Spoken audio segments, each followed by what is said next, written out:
And we are live. Ladies and gentlemen, welcome to another Box of Dogs. This is the first one for 2025. I'm quite excited for this year, and I'm especially excited for this episode because we have a guy on here who I've been looking forward to talking to for some time. This is Axel from Financial Physics. So let's do the intro, then we're going to come back. I'm going to give you a taste of what he does, and then we'll get into it. I know what'll make you feel better. Oh, no, not another box of dogs. It's another box of dogs!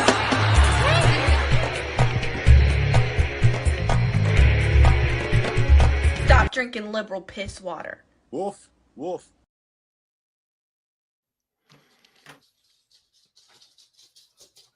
So let's talk about eliminating personal income taxes. Why don't we eliminate that? We've proven on many occasions that whenever the government needs to pay for something, they can just print it out of nothing. They can print dollars out of nothing all they want and send them to every other country, apparently, except ours. So yeah, let's talk about eliminating personal income taxes. Imagine getting somewhere between 20 and 40% annual raise by just getting rid of the personal income taxes right now. Right, that can be done. If you care about the working class, if you care about the people that are actually working for a living, you're like, well, okay, then you can just stop stealing from them. So it's the number one way to solve synthetic poverty is to stop stealing from people. It's one of the fastest ways to deal with that. So yeah, let's do something like that. Let's also talk about getting rid of property taxes while we're about it. Like, yeah, we can get rid of property taxes too. Like, well, that's a state thing. We need money to pay for police and schools. You mean the schools that are destroying kids' minds? No sale. Sorry, I don't want to pay for that anymore because they're destructive. You mean the police? The police that are beating people half to death on the streets? There's not a day goes by there isn't some video like that. Those guys, nah. Again, no sale. If a sheriff's department wants to show up at the gate, guys, and make a case for why they need $1,000 or something from me to help pay for whatever. Okay, fine. But or whatever we're using for dollars, because hopefully dollars go away. But yeah, okay, fine. Maybe I'll write you a check or something like that. But you can make a case for why it is that I should be paying you, and then you'll leave me alone, right? And leave everybody else alone for that matter. I'll call you if I need you. You don't need to be up on my grill about everything. Nah, dude. You can take your money and fuck off. So yeah, and like, well, how do we get rid of the property taxes? I don't know, man. You undo all of the Second Amendment restrictions. That'd be also one of the fastest way to deal with a lot of this stuff. Undo all those restrictions. Get rid of all of them. Like, but safe streets and safe schools. Fuck your safe streets. Fuck your safe schools. There is no such right to that. There isn't. You have a right to have a community where people kind of agree with each other on like what they don't want to have happen in their community. They don't want to have people like you have a right to do something like that. But if you can maintain it, remember, you can have whatever civilization you want if you can maintain it. So okay, fine, you can do something like that, but you don't need to have any more laws on that. In fact, you need to have no restrictions on any of your Second Amendment rights. That way you can protect your First Amendment. This should be like obvious, especially recently in light of recent events. Yeah. So yeah, that falls on deaf ears for me. So get your shit together on that, on those two things. First Amendment, Second Amendment, you're just gonna have to get your shit together on this. And for you people out there, the liberal left out there, like, dude, you're just gonna have to look up the term, the preamble that says under no pretext, and look where that comes from. Because that's not from the right, dude, objectively. But I happen to agree with that. It's one of the few things that he got right, that Marx got right. He got a lot of other stuff wrong, but he did get that right. Yeah, like historical figures, whether you want to, like them or not, some of them do actually get it right occasionally, and that one he's correct on. So then we can also talk about eliminating inheritance taxes. By the way, income tax, property tax, and death tax, those are all part of the 10 planks of the Communist Manifesto. So yeah, why are we doing that here in this country? We're supposedly not a communist country, so okay, if we're not, then let's go ahead and get rid of those three things. Yeah, you do whatever you want to the corporations. I don't care about them, but the people you can certainly leave alone. That's pretty easy. Seems like logical to me. So let's go ahead and get rid of personal income taxes altogether and property taxes altogether, and get rid of all these crazy restrictions so that way people can actually defend themselves and protect their rights. How about that? That's brilliant. I love that. Thank you. What I love about your videos. What's that? No, go ahead. Oh, I said when I recorded that I was actually at a parking lot. I was returning some brake drum cores I'd replaced the brakes on my trailer, and they have a core charge on the brake, on the drums, or on the drums, on the shoes. So I was returning the shoes, and I just did it in the parking lot because I got tired of listening to, it's annoying going through some of the social medias where I see everybody talking about this and this kind of thing, and it's like, well, okay, then if all the politicians really genuinely care, excuse me, I mean, if you actually give a shit about the working class, then stop stealing their money. This is just such an obvious.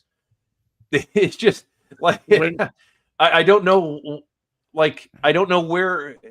Why is this like mind blowing, right? Like this just seems like an obvious thing, you know. So there you go. That's what's beautiful about when you put it that simply. It kind of, you go, oh, hey, yeah, maybe if they really cared about us, they would stop stealing. I've noted, like, I don't think anyone's happy about the things that income tax gets used for. Our taxes get used for are completely nuts, and we have no say in it. So it's one of those big questions that really does need to be addressed. Yeah, I know I'm not alone on that. There's a lot of people, I think, and I think it's a growing number actually of people that are all over the world. I think that that's one of the reasons, not to get too far afield here, but I'm gonna address this because, like, I think that some of the social media platforms, TikTok in particular, because if you're aware of the States, they were doing the TikTok ban, the whole bit. And I think it has a lot more to do. I think there's a number of different reasons, but I think one of the bigger ones is people comparing notes. You know, the last thing you want to have is a bunch of people who are getting ripped off to start comparing notes with each other. And they start saying, hold on, we were told this. Well, we were told this. And the example I used of this, the last time I was on a podcast, this was, I don't know, a couple weeks ago or something like that. I was using this example of the Christmas Day armistice, which was in World War I. And you had these, and it's famous because you had these guys who were all trying to kill each other in World War I in trench warfare. They stop and have a soccer game. Right.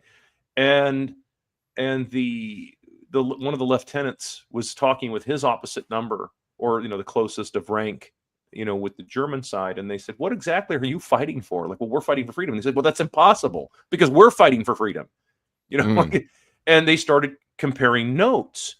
Well, if you think about it, if you're an elitist or if you're an oligarch, that would be the most horrifying thing you could ever have happen, would be people comparing notes with each other and starting to realize that we don't disagree on a lot of things. Most people don't, in my experience. Most people don't disagree.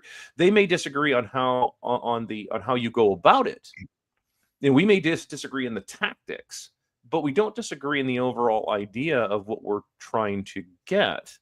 We all want good lives and so forth. And so it just seems like if people start comparing notes, well, then eventually what they'll do is they'll do kind of, in my opinion, I think that they kind of do what I do, is like, well, hold on, why are we paying for, what are we paying for all? What is the point of all of this? If all we're doing is pay a bunch of money in taxes, and they're going to things that none of us like, none of us would support, nobody would write a check for it. Just as I pointed out in that video. Like, I mean, I don't support a lot of this. I think this is a bad idea. Why should I be forced to pay for all of it? There are plenty of things that I do support that I would have no problem at all paying for. So, and that's I think that there is that sort of coming together that we're seeing with people more and more, and social media is doing quite a bit of that. Now, again, social media is doing just as much harm as it is good, I would argue. But I would definitely say people coming together and starting to question the narrative. I'm seeing this, at least, not to ramble, but I'm seeing this a tiny bit on TikTok as well, with you've got sort of like the younger, more liberal people, right? And they are starting to ask these questions too. There's that famous video that kind of went viral for a while where it was this young pretty Zoomer girl, right? And she's like, So if I get money, I got to pay taxes. But then if I give that to another guy, he has to pay tax, and they start putting this together. And it's like they start going, hold on. And she ends it with something like, okay, so hold on a second here. So if a dollar is 100 cents, but everybody, and she's trying to like do the math, and it's like, yeah, it's there is no way to do any of what they're telling all these people, and there hasn't been. It's been a giant Ponzi scheme for a long time. And in terms of on the economics, which is what I tend to focus a lot on, is the macro side and on the small business side. But yeah, I mean, like this is one of these things, these little awakenings that I think people are having, and they're starting to question it. Does that make sense? Yeah, no, there is absolutely. I'm really enjoying the awakening, but the frustrating thing about social media that I find is the people in charge, the elites and whatnot, they are dealing with it the same way they deal with conspiracy theories. First of all, they give it a name which suggests that you're crazy to listen to. Right. And the one that it fascinates me, because with a good old conspiracy theory, you can start with something that is completely sane and completely reasonable, and to discredit, all they do is add to it. So it's like, right. It might be like, we never went to the moon, and here's my evidence. And then people say, well, and also this, and this happened, and aliens did 9/11, and it becomes this insane thing that it just. And I think that's one of the tactics they use on social media, because I've seen a lot of people getting a lot of traction for absolute nonsense. And that's assuming that those people that are getting the traction are, aren't shills themselves. Exactly. In other words, that the social media, the platforms, in my view, I think platforms do this. I have no evidence to back this up, but other than just my empirical, me just kind of seeing this stuff. Observation. Where yeah, just me observing this, where I will, so on Twitter or X, I have something like 20,000 followers, which I'm considered to be a micro influencer, even though that was never my goal. My goal is just to explain this stuff to people. But out of that, there are other accounts out there with 15,000 followers, let's say. And if I go to their page and I scroll down, the amount of views and impressions that these accounts will get is like 10 times what my account gets. So there's no way that someone can tell me that, well, okay, it's just based solely upon content. Like, okay, there is something in the algorithm that is making something that I say get blocked, and we can't have that going out. And this is, of course, that comparison of notes thing. We can't have anybody asking this. I just saw to your point, I just saw a video just before I came in this room. A guy, this is on TikTok. He was a doctor, and he was refuting the idea of socialized medicine. What he was saying was, I'm a doctor, and I approve of socialized medicine. We should spend money on this, and blah blah blah blah, all this kind of stuff. And there's those kinds of videos get just insane views. But if I question it, if I were to, and that particular content creator didn't allow stitches. Otherwise, I would have stitched that, as soon as we were done here, I would have gone out in the garage and stitched that. Yep. Because I would have said, well, okay, I mean, I'm okay with you in principle doing this, but I'm assuming if you're wanting to have so-called free healthcare as a right for everybody, then what you are putting your money where your mouth is, and you are working 2 days a week for free. I'm assuming. Because I think that would be realistic. Now, this is not for me, this isn't a capitalist versus communist or socialist perspective. This is a common sense issue. Like, if you're gonna talk it, you should walk it. You should kind of back that up with, like, okay, if you truly believe people have a right to all this, then I'm assuming you let people come to your office 2, maybe even 3 days a week, and you treat them for free. You give them the same top quality service that you give somebody who pays you cash, right? Yeah. Or the insurance companies who pay you a third of what, excuse me, like a fifth of what you bill them for. You know, you bill them 10 grand, they might send you 2 if Yeah. you're lucky. So yeah, I mean, like this is where this goes. And so I think that there is a distortion with social media. And so, yeah, to your point with the idea of having the social media, I don't want to say it's ghettoization is what I would call it. It's, Mhm. you know, you get the same, you're just talking to the same people over and over. It doesn't really get out there to everybody, to the other people, to the very people that would be influenced by it and go, you know what, that's actually not a bad idea, you know. Mhm. So the video you just showed of me talking about taxes, ironically, the very people who should hear that video will never see it. Yeah. Right. I mean, that's the problem. Absolutely. Yep. The only people who are going to see that are going to be the other people who already kind of, the algorithm kind of says, oh, they already agree with this. Yep. And it's I don't know. It is. I'm with you on this one. It is the bane of my existence thinking about this kind of stuff, because no different than, you know, you go online and you look up, you know, shoes, like, oh, I need a new pair of shoes, so I'm going to look up shoes, and then your algorithm on Fedbook or whatever it is gives you shoe advertisements for 4 months. Like, you know, like this is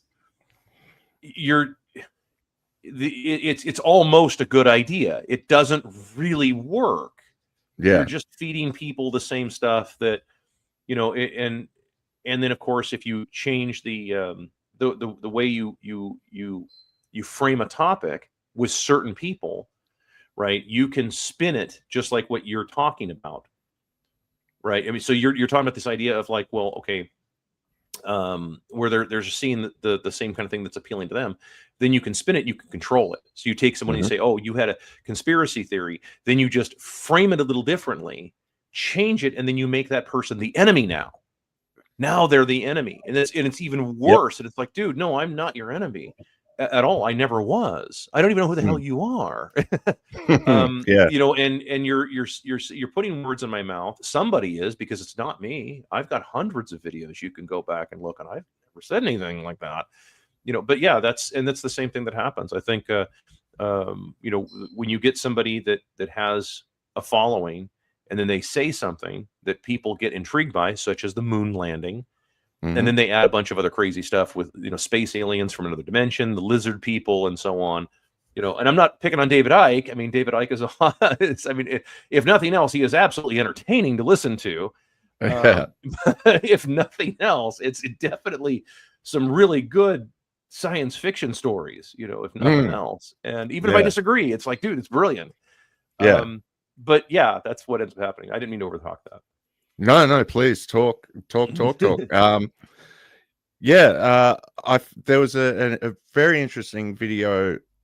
I found this fascinating, that I can't remember who it was. A girl put this video out. She said she saw a post on Fedbook or whatever it was, that was a girl saying, my boyfriend went out to play golf and he said he'd be back by 3 and he's not back yet. And she was, you know, complaining about this. And the girl went on to the comments, opened up the comments and looked, and it was all women going, yeah, you go, girl, you deserve better, blah, blah, blah, all this stuff. She sent the video. Yeah. I think I saw that. I think I know what video you're talking about. She sent it to her boyfriend. The boyfriend opened the comments, and all his comments, the ones that he was seeing, were all, he's got a life, let him have a hobby. So even in the comments, they're dividing us. Well, internet rewards. I've said this on many occasions in many podcasts. In fact, I did a live. I think it was last Saturday. What I thought was the last of the lives on TikTok, because I thought that TikTok was gone. But I pointed this out, that internet rewards consensus. That is the problem. That is the challenge with internet, because so we all understand the idea of wisdom of crowds, or the theory behind wisdom of crowds. Which seems to be pretty accurate. If you don't influence people and you just ask them, you know, for example, the most famous example was an ox guess the weight of the ox. Yeah. And the crowd, of course, got it right. If you averaged all their answers out, it came out, it was like spot on, like to the pound. Yeah. And so this has been proven over and over and over, this sort of wisdom of crowds. And the wisdom of crowds can actually beat all of the experts, all of the so-called experts in a field, because of this, because there's so many factors that we are all processing as our own individual, processing units. They're our own CPUs, if you want to think of it. So, but when you change that, then you like companies like Fedbook and others, all these different social media platforms, I really think that they get the accurate data, right? The so-called, like, they know. It's one of the reasons why I think Zuckerberg changed his entire, like, he did a complete transformation, right? I mean, like Oprah style makeover, like totally different guy. And I think it's because he has access to data that is accurate, that is like precision accurate. And when you start looking at it, oh, okay, the whole world is basically moving this direction now of more freedom and more, hey, live and let live kind of thing. So it's like, okay, I have to change my image so that I don't get, left behind. And more power to the guy. Hey, I mean, that's fine. Do whatever you want to do. But I think that that's something we can learn from, because when these social media, Elon Musk, all of them, like Elon Musk, I mean, famously got angry. What was it? Changed the whole algorithm of Twitter or of X, because he got ratioed hard by, once again, the wisdom of crowds saying, like, hold on, this is not what we voted for. Yep. And these guys, I think, get pinpoint precision accurate data. Yeah. Then they change the data, because accurate data and just like knowing accurate history is extremely valuable. It's probably one of the most valuable things that we can have. The history that we're taught couldn't possibly have led to the present in which we currently live. Yeah. Like, I mean, we're taught this weird history. It's like, none of this adds up. So he who has the accurate history is very powerful as a result of that. So what I was explaining was, like, because of the challenge of this internet rewarding consensus, it with your text type things, just like what you pointed out, that exact story you talked about where she sends it to her boyfriend, he sees all the comments, and it's like, yeah, this is exactly it. This is sort of changing the way that people look at it. It's one. So like when you have those girls, because there's plenty of young ladies on TikTok in particular. I know that libs of TikTok, they love to show dancing retards eating Tide Pods and shit like that. But that's not most of TikTok is like welding tips and people doing cooking shows, and like that's the majority of TikTok. Yeah. But there are young ladies on TikTok that are trying to tell other women, for example, how to be better wives and girlfriends and so on, and saying, hey, stop stop abusing men, stop doing all this stuff. The only people who see those videos are men, though. Yeah. Other girls, they don't see those videos. Yeah. They are cut off from those videos. So the algorithm is designed to work, because otherwise a strong, confident, a truly, I'm not making fun, I like a truly strong and confident woman who's good looking and who is telling other women, you are being lied to. That nose ring in your, that looks like shit coming out of your nose to men. Like 99% of men do not find those attractive. They think that there's stuff coming out of your nose. but those girls will never see those videos. Yeah. of other women telling them the truth, that stop doing what these people that are trying to get you to buy a bunch of crap, which is all it is. It's just, just keep buying more stuff, just consumerism, all that nonsense. Yep. Thinking that this is what men want. Why don't you just ask them what they want? And most men are going to say, well, I mean, are you not a bitch? Can you cook? I mean, like they're going to say pretty simple stuff. Yeah. It's not going to be, like, no man, I've never met a man who says like, oh yeah, you have to be an executive in some company and make $500,000 a year. I've just never met a guy who says that. It just doesn't happen. Doesn't happen. And so, yeah, like that's exactly how it works. And it is horrible.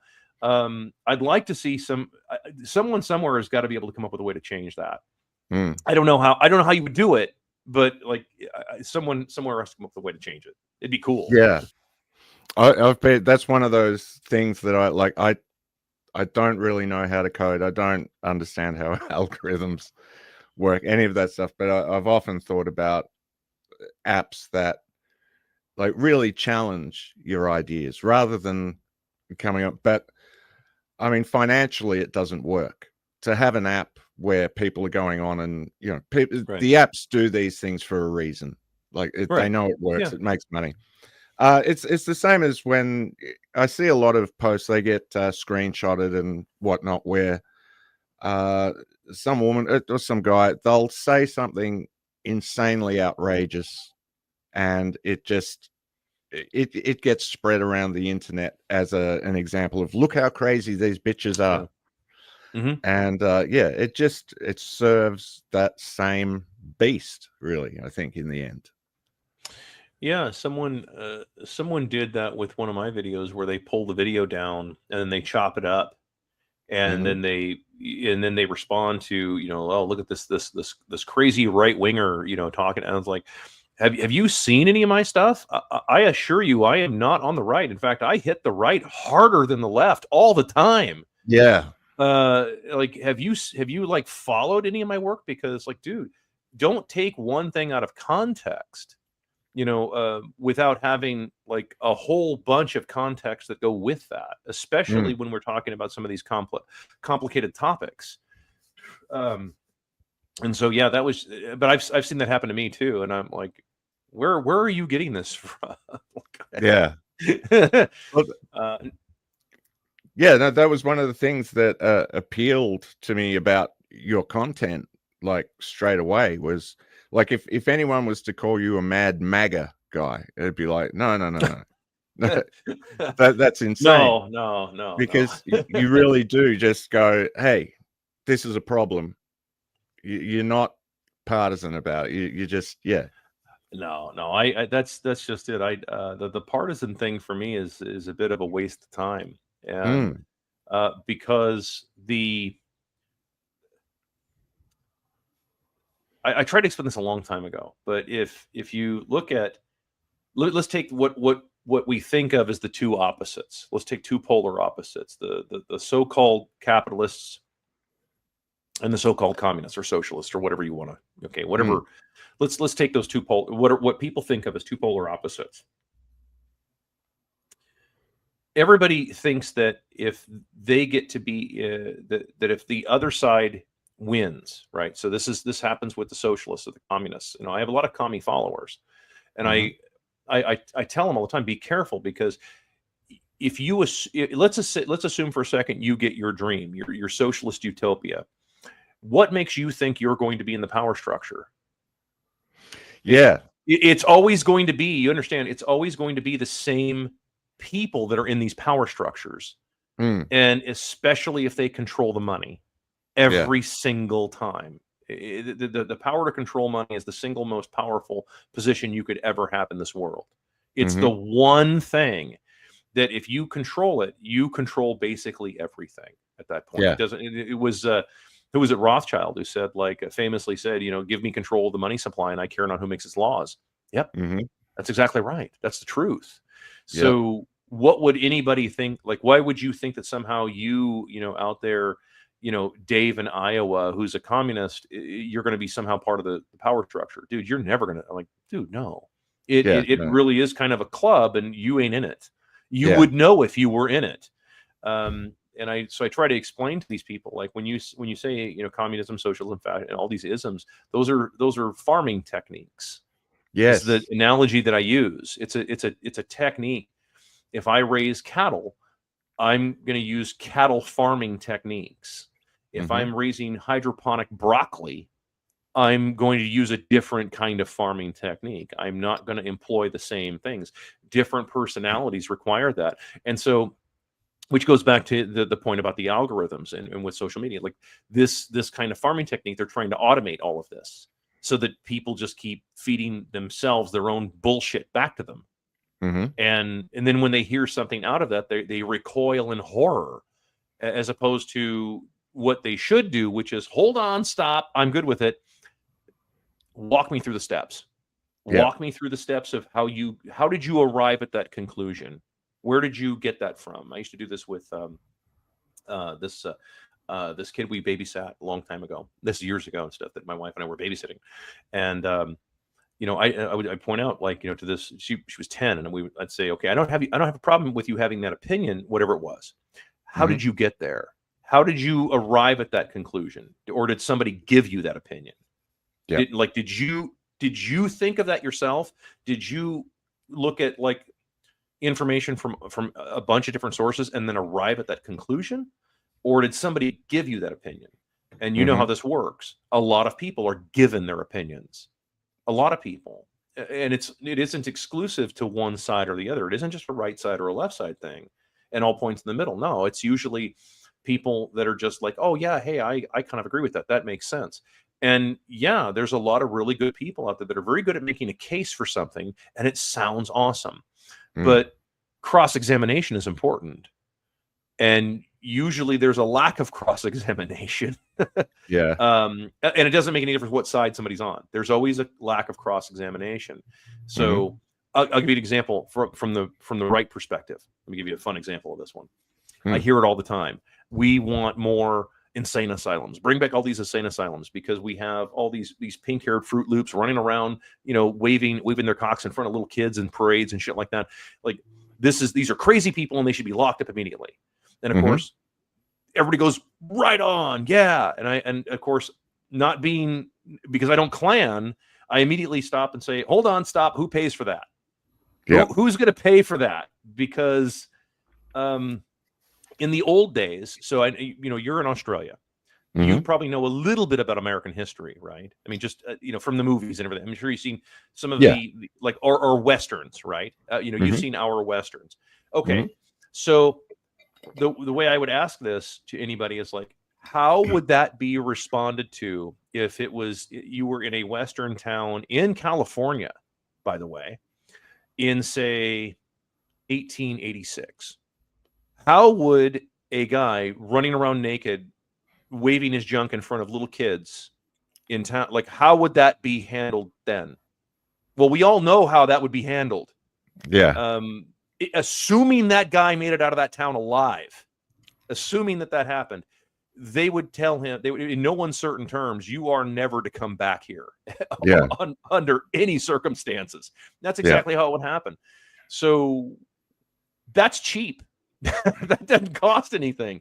That doesn't require giant buildings, And so, and that's I've always found that fun whenever I have my conservative friends and I say this kind of stuff to them, because then they go on like kind of on tilt and they go, well, yeah, I get, because like, yeah, dude, somebody has to pay for all that. Every time we say something like there should be a law to do fill in the blank, it's like, dude, someone has to pay for that. Someone has to go then enforce it.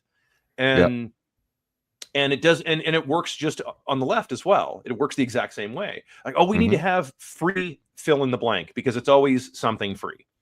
And it's like, no, dude, there isn't any such thing that's free. That's a misnomer. Nothing is free. Somebody somewhere is paying for that. Now, whether just because you don't see it doesn't mean someone somewhere isn't paying for it. They absolutely are.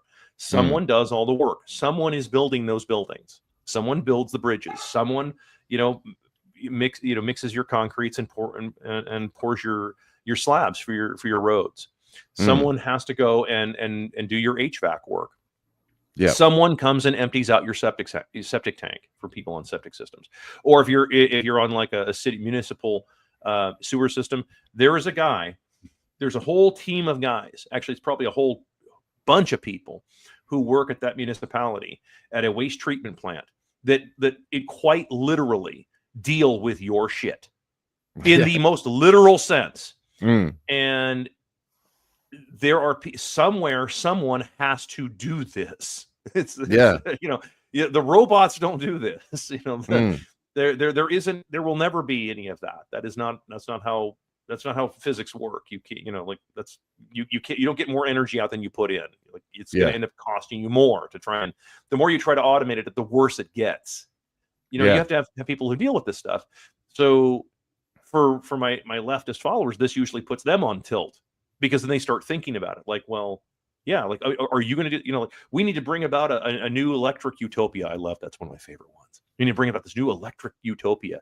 Like, what is and I ask, like, what do you see your position is that you're going to do in this electric utopia? Are you going to be roofing buildings, pouring concrete? Are you going to be, are you running electric line? Are you going to be a lineman? What are you going to do? And they go on tilt. They're like, it's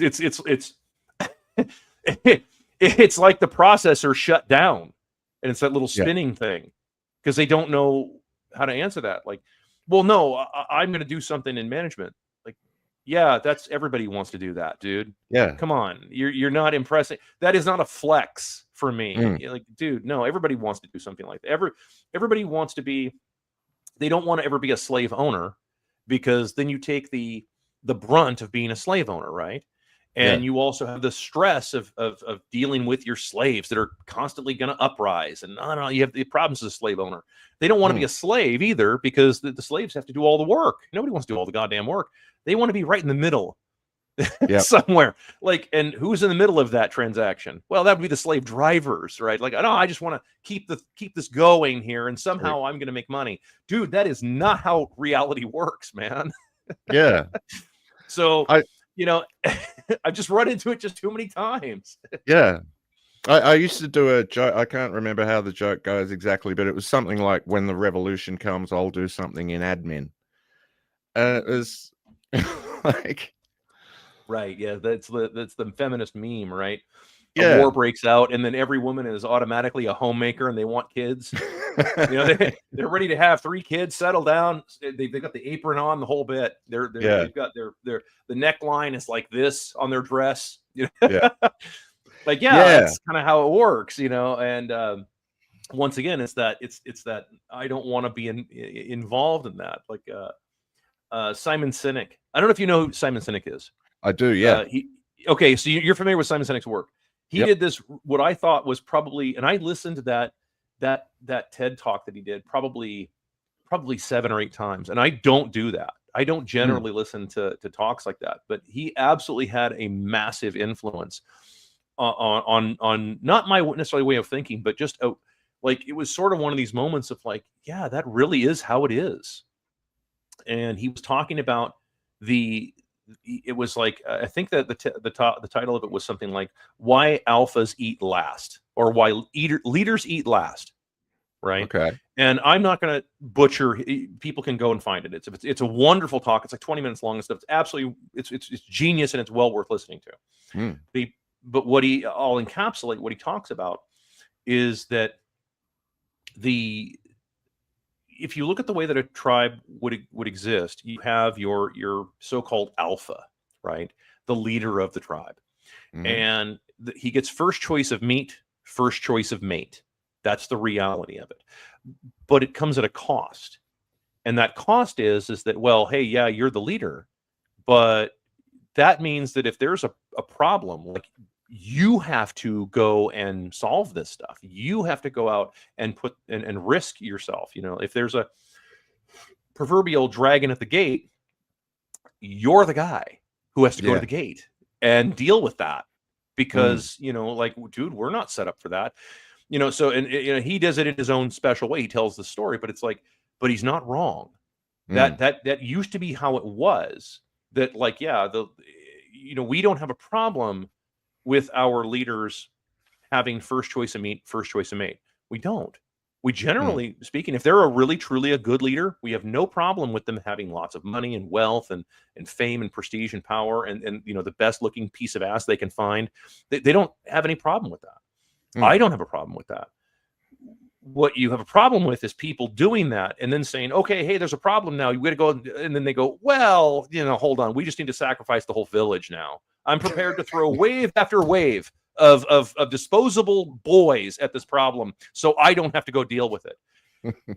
And that's where we have a problem. And so he used an example of the bankers back in 2010. You're old enough, I'm guessing, to remember the 2010 in the US. We had the so-called financial crisis, which there was no crisis. It was a crisis for a handful of people, Mm. but it was sold as a big crisis. Well, all of those guys that were leaders, he used the example of like those guys effectively sacrificed all of their own people to keep their yachts. Mm. And he's like, that's wrong. That's why people, and what he explains is like that there is a deep-seated understanding that people have. It's lizard brain stuff. It's not something that we think about consciously in this world. It's lizard brain stuff that, like, hold on, if you've taken the leadership position, but then now you're not willing to go and fight for, it's the Game of Thrones thing, right? I don't know if you guys, I mean, I'm sure you saw it, stuff like, or know about it anyway. In the TV show, there's this scene between Jon Snow and Ramsay Bolton, and where he says, "Well, let's settle this the old way. You and me, we'll fight, so that way we don't have to have thousands of people die." Yeah. Right. And that's the part that's missing. We're missing all of that. Why aren't there duels? For real. Yeah. And I don't ask ironically, and I'm not asking to be funny or clever and stuff. I can make probably 30 minutes of, not 30 minutes. I could probably do like a 5-minute tight five on that subject alone if I wanted to, if I did comedy. But it would be like, that would be a serious question. Why don't we have Thunderdome for these so-called leaders? These so-called, I mean, like, you guys are happy to take all of our money. You're happy to take, to not just take one or two wives, but basically, bed the shit out of 1,000 women. So you're willing to do all that, but like, dude, like but you never, and you don't even sacrifice your own kids. I mean, I don't think there's a politician that ever sends their kids to the front lines of anything. Yeah. They just never do. You Yeah. know? Like, so cynic, where I was going with that was just, he points this out, and it's like, dude, that is exactly how it is. That is exactly how it is. And that awakening, I think if people started to apply that, I think that we'd actually make some headway. Yeah. Well, I actually often reduce things back to, like, even when I'm thinking on a global scale or the scale of the country, I reduce things to my house, my town. And I grew up in a small town, so I think, my small town, my house. Am I willing to leave my doors unlocked and let anyone walk in at any time? Right. Unchecked, and it's like, no, of course not. And I think back to like tribes used to, I spoke, Steve Hughes and I spoke about this extensively, where if someone started to go insane in a tribe, they'd go on a hunting trip and Mabuto wouldn't come back, Right. Yeah, because that's the truth. That's the truth. Yeah. Well, they knew insanity is contagious, and it absolutely is. And we see it more and more lately. And so they just dealt with it in a rather brutal way. But they dealt with one way. But that's the thing. But it was dealt with. It was like, and it encouraged people to act sane. So, act sane for the tribe, or go start your own tribe. Yeah. One or the other. Either way, the problem is solved. Either way, the problem is solved. Yeah. And that really is a challenge. I was thinking about that. That's fascinating. I was thinking about that today. I was thinking about the very issue of when you look at like the mass migration of people, like, who are these countries parting with? It isn't their top tier geniuses. It's not. It's I don't care what Elon Musk says. They're not parting with their top tier ultra geniuses. Like, you're not giving those guys up. Yeah. your true top tier ultra geniuses. Yeah, you're doing everything you can to keep those guys. Yeah. And that is one of those things to think about. And it's a harsh way to think about it in terms of in the human, in the human perspective, right? But I think about, like, so in America, I don't know how it was in Australia, but I know that in the US back in the day, and I covered this a long time ago, rich people, right, used to feel some kind of responsibility to the country. All right. They used to. It's not not anymore. They used to feel that in such a way that they would go like, okay, well, if this person isn't terribly smart and they can't really do a lot of different jobs, they would kind of invent different types of jobs that they could do. Yeah. This is where things like doorman came from, or right. bathroom Okay. attendant. Yeah, I Yeah. mean, things like where like literally anybody could do that job, right? Yep. But you deliberately didn't put anybody in that job. You deliberately put people in that job that was what they could do. Yeah. So they were contributing to society because you understood that if they felt as though they were contributing, then that would make them better citizens, which lowers your crime rates, which means that you don't have to have big taxes, which and on and on. Like this is how you think like this, especially if you actually are paying taxes, you know, as someone who's really wealthy, and you're like, no, I want to, I feel some sense, again, there's that leadership thing. I feel some responsibility to my people. Therefore, I want to create an environment that people are successful. You know, they, at whatever it is they're doing. It doesn't make any difference. But they're doing something, and they're doing it successfully. They're doing it consistently, and they're doing it where to the point where they feel this is important. They feel as though they are wanted by society, and that society actually does care about them. Because they do a job. Now, granted, maybe it is a menial job, but you certainly wouldn't tell someone that, and you certainly wouldn't berate them for that. You absolutely would not do that. That's no different than like, I mean, just imagine berating somebody for being mentally handicapped, like, or that famous Facebook post that just went around and stuff where the kid was getting his head shaved because he was making fun of the kid with cancer. Right. And they, you know, and the dad, like, that's it. Nope. You've been told once, and he shaved his freaking head. Yeah. It's like you wouldn't do that to someone because they don't have any real control over that. It's not the same thing as like, you know, me being like 40 pounds overweight. And so it's like, oh, I'm going to make fun of the fat kid. Like, oh, I have control of that. I get it. Yeah. You know, but you don't have control over someone who maybe isn't all that smart, but they can be a doorman and they can still feel as though they are part of society. And they don't get looped into crime, meaning like they don't get looped into where someone, you know, because clever people have a way of doing that, right? Clever people who are, you know, actual good at crime. They find people that are a little less intelligent than they are, but obedient. And they kind of hook them in.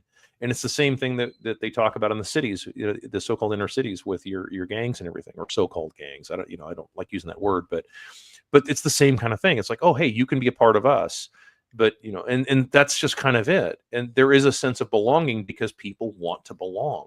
You know, they don't have, you don't have to need people, but they love to feel wanted. Yeah. You know, and that is a real thing with all people. And so we used to have our rich people who cared about that, and that they did understand that long term you wanted to have something like that. Now that's all bets are off. They don't care about anything. They're like, nah, screw it, whatever. You know, these are just useless eaters. These people just consume. That's the end of it. It's really a shame too. I did have a question actually for you. Yeah, really quickly. So I mean, like, are there really towns in Australia, you know, that have these weird names like "fuck me long time" and all that kind of crazy shit? Like I hear these things where it's like they have these crazy names, and I'm like, is that true? I've always wanted to ask somebody. Yeah, look, they have the Australian names. I'm not sure. We're particularly good at naming things here in Australia.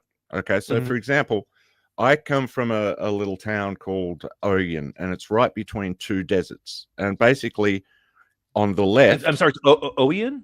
Oyen, yeah. Oyen, okay, got it. It's an Aboriginal word that means ghost water hole. Which interesting. Well, why anyone would think that's a good place to live is beyond me. So it means ghost water hole. Yeah. Interesting. So is there water there? That I take it there's a well or there's water available, I'm guessing. Only the man-made dams and yeah, we used to use channels. Now it's all piped in, but no, it's literally a desert. And interesting. Being in a desert does something to people.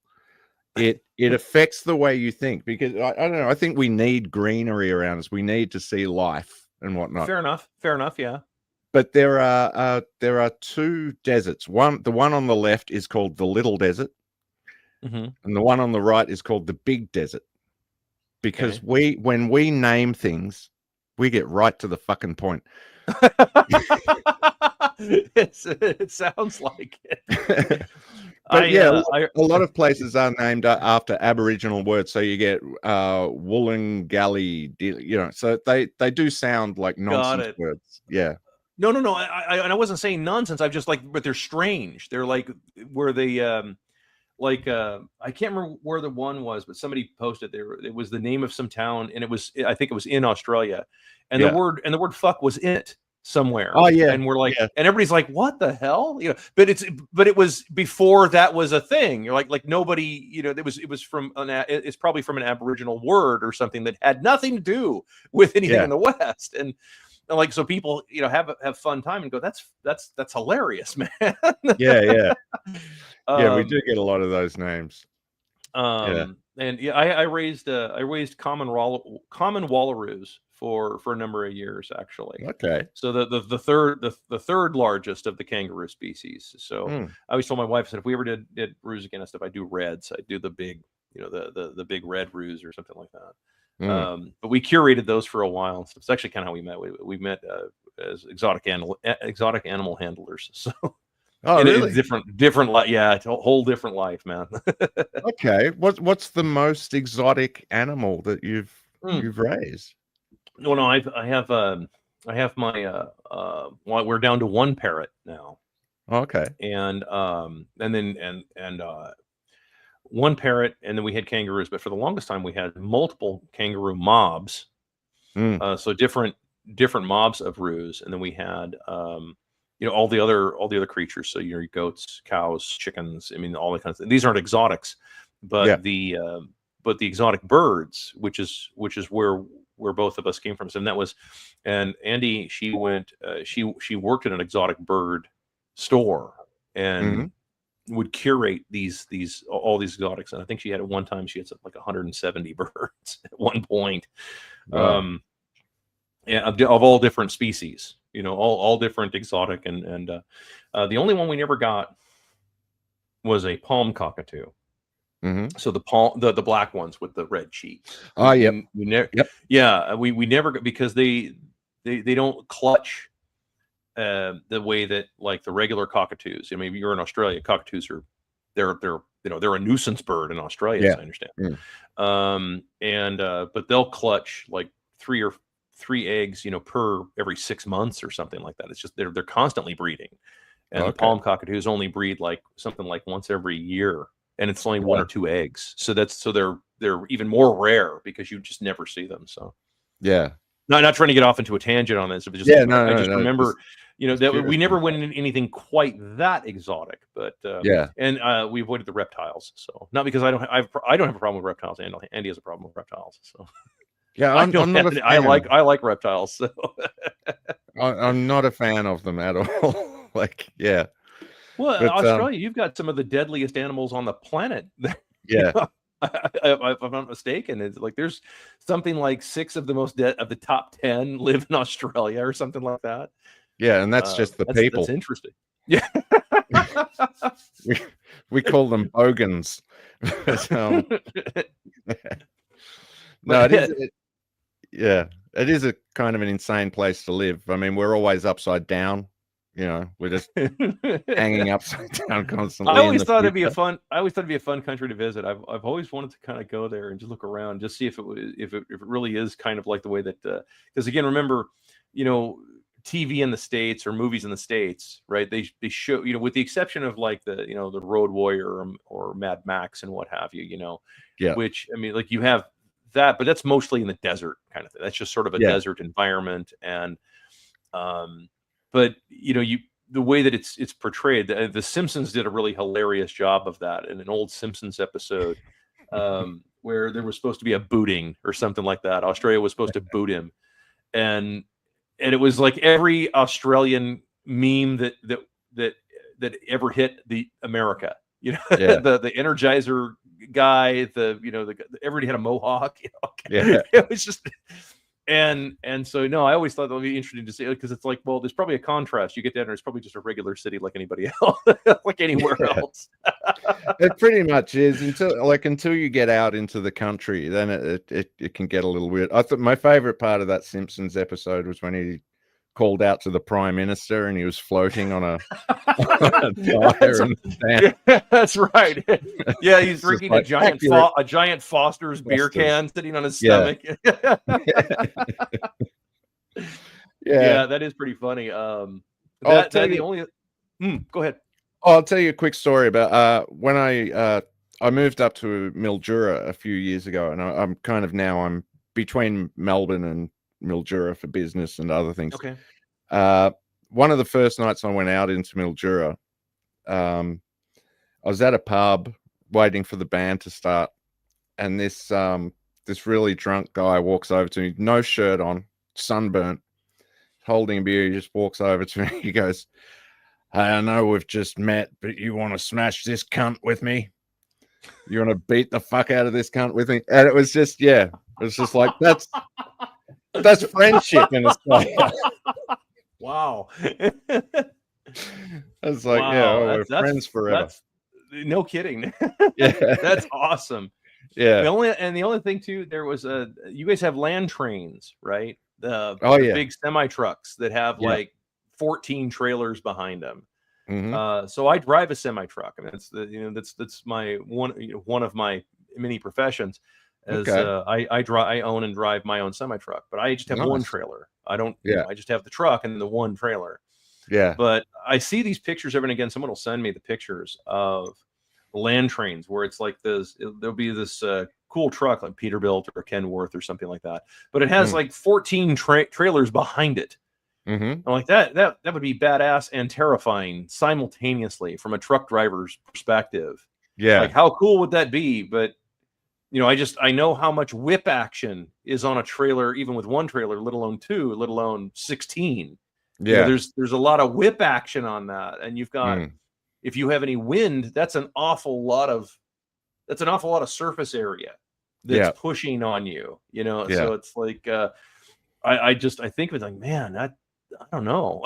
I'd like to try it. That'd be cool. I don't know that I want to do it as a profession though. I mean, coming across those things on the open road, the only ones I've ever seen are up to about 3 trailers. Oh, okay. That's not. You do see them, but when you get out into the right into the outback, when there's like open roads cutting through the desert, that's when you get those massive land trains. And yeah. Well, that part I could see because there's nothing out there.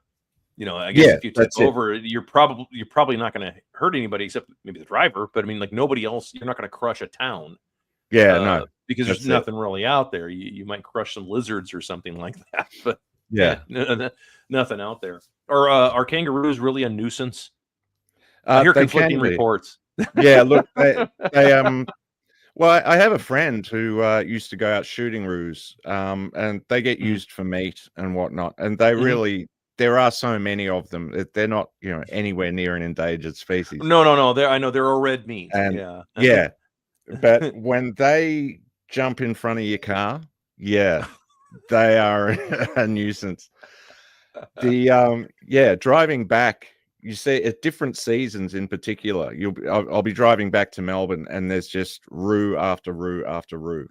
And these things kill your car. There's no like, I hit a roo and I kept driving. No, these things, they destroy, they obliterate the front of the car. Yeah. Oh yeah.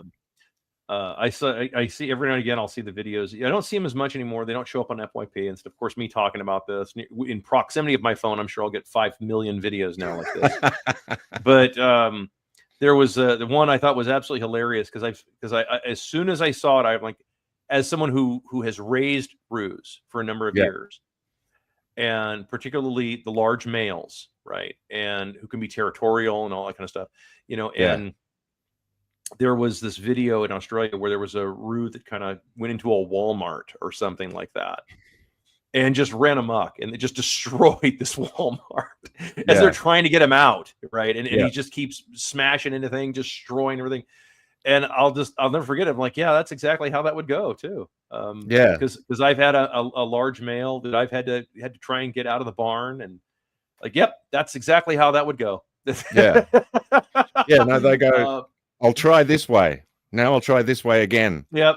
Now I'll try the window and just destroy everything. Everything. On the way out, you're trying to get them out, and they just destroy everything. So it's like, yep, that's exactly how that would go. And Yeah. so I saw that video. I'm like, that's funny because it's not me. I'm not dealing with that. So yeah, that's a massive part of what the internet does, isn't it? It's funny because it's not me. There's a huge market for that. There is, yeah. Well, Fail Army is probably one of the best. At that. Oh, yeah. Back in the and it's kind of a little nostalgic because like Fail Army back in like 2013, 2014 was the shit.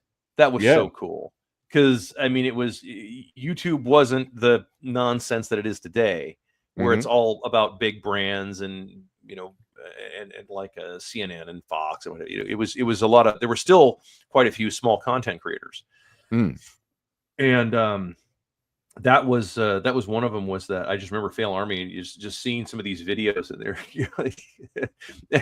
you're watching this, and of course we all know this too. Again, anybody watching through the video, and there's so many videos that are like this, where you're watching it and you already know what's going to happen before it even you already know this is going to be a disaster. You're watching them like, okay, so yeah, you're using a forklift on top of a forklift on top of a forklift I mean, that's an actual video too. And you're trying to lift a piano or something, and it's like you're like, I already know what's going to happen. Like, this is a disaster waiting to happen. I mean, there's going to be death involved with this. And sure enough, it all comes down. You're like, I already know. Who thought this was a good idea? Why did you think this? Like, where did you get this idea from? You should have been a doorman. Like, this is not forklift driver. I look at those and I always, because I got my forklift license a couple of years ago, and I always think, I don't remember that in the training videos. I don't remember them ever saying, if you're out of options, just put another forklift on a forklift. Yeah. Brilliant. Yeah, I'll just never forget seeing that video going, oh my God, I can't believe they thought that was a good idea. That there is so much wrong with that in the physics, because there's only so much weight, that you can handle up here before this doesn't work anymore. Yeah. And those damn things are so heavy. Forklifts are so mad heavy. Yeah. That's like there was a forklift tipping over. Right, it had too heavy on the forks, and someone goes up and they try to jump on the back of it to give it more counterbalance. Yeah, and I mean, that person, of course, lost their life because it's like, dude, there's no, like, why would you? Like, no, let the forklift go, man. Let it. No. You're not gonna make a difference. It's, your whatever it is, 180 pounds is not going to make a difference. When you have what 4,000 or 5,000 pounds in the air already, like that's just not gonna work. So yeah. So hey, let's get back to TikTok. You've made some great videos about TikTok recently. The thing I've found fascinating about all of this political movement recently is the showmanship of it all. It's like a pantomime where everyone's yelling out, "He's behind you," and the villain comes out and everyone boos, and then the hero comes, and it's like you see the staged nature of this. And I thought it was interesting that a lot of people were posting they would go onto TikTok and it would come up saying TikTok has essentially been banned. And then the next day it was brought back. It was like, oh no. And it was like, no, your hero has given you a little more time. How much of this do you think is really staged? That's a tough one, man. So what I think happened is, as with a lot of things, I think that in the case of, because if we're going to bring up the politics of it, which is fine, I'm okay with that.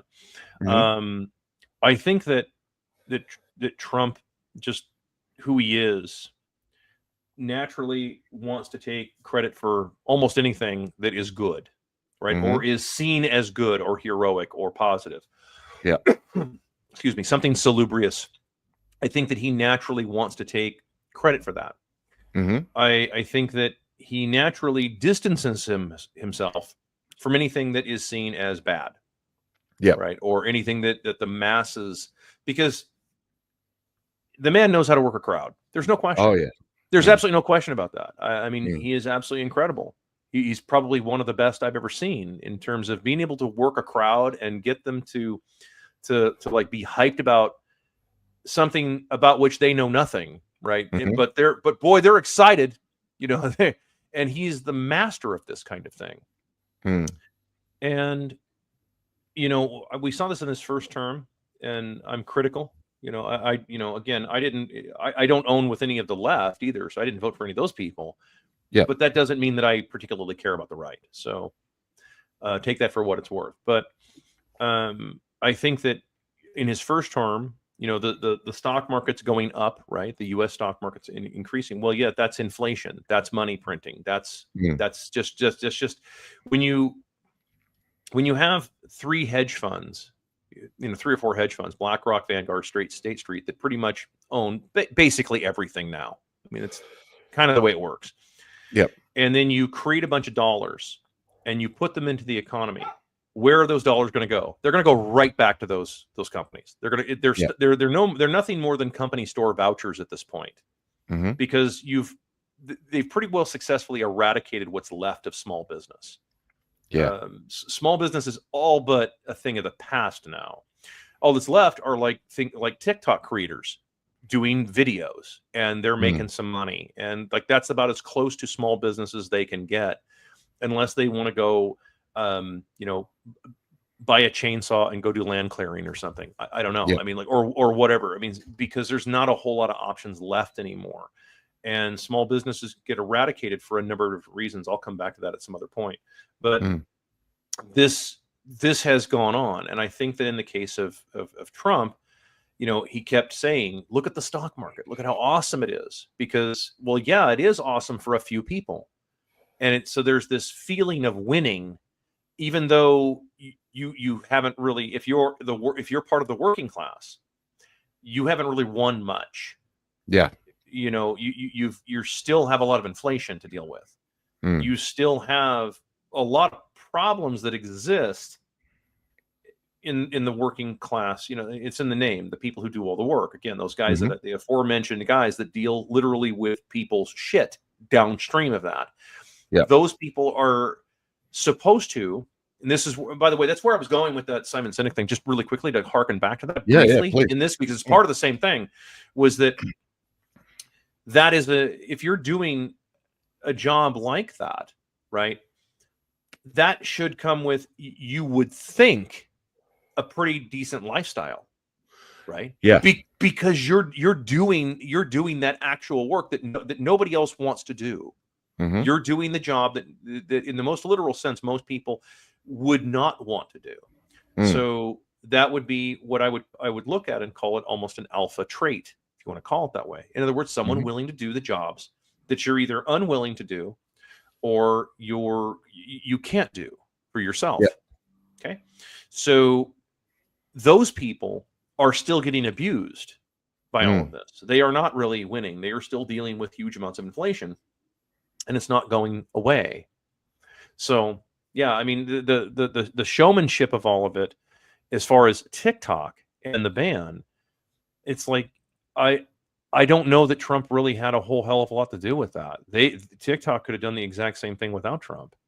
Mm. In terms, I don't mean like, if they know they're going to do a deal at some point, the CEO of TikTok probably did talk to Trump and said, hey, you know, let's figure something out. Maybe let's try and work something out and everything. Can, you know, hey, I mean, if you'll agree to not enforce any of these, the fines, which is what they've done.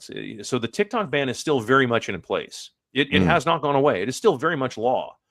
Okay. But there is an agreement, sort of a loose agreement, to not fine Apple and Google and the other apps that, or the other companies that allow people to access TikTok, right? Yeah. So that's my understanding of it. Okay, so I mean, Okay. just from following some other content creators that are a little more up on this than I am, Mhm. but they point that out. The TikTok ban has not gone away; it is still very much there. Okay. But they're trying to come up with some kind of a resolution, and of course I think that the challenge. This is just my editorialization. This is just my thought. Yep. I think that what's happened is that with an app like TikTok, it didn't ghettoize people. Once again, going back to our conversation about ghettoization, it didn't Mhm. ghettoize as much. And Mhm. I think that was the problem. I think that's really what, and then of course we all know that, that Israel, and Gaza and stuff, like, free Palestine started trending. It became the number one trend on TikTok. And Mhm. we can't ignore that did happen. And whether people are, supporters or not supporters, I'm not taking any sides on that personally. I don't think you should blow up little kids. I think that's a bad idea. Mm. But I'm trying to be as measured about this and just detach it. We're detaching all of this and just looking at it like, yeah, there was a lot of people that were supporting this, and of course, well, that's not who the U.S. is backing. The Yeah. U.S. isn't backing Palestine. The Yeah. U.S. doesn't back any of this. Mm. And part of me wonders, and I thought for a number of years now, I've actually thought about this, and you probably thought about this too. Anybody who actually thinks kind of on a deep level eventually will come across this in their own thoughts, where they'll start asking themselves a question of Mm. like, are all these wars done deliberately just to get rid of, a bunch of people? Like, because it doesn't seem like there's ever anybody who wants to win any of this stuff. And Yeah. there's never, not any anymore, there's no clearly defined path to victory. And this is true with any country now.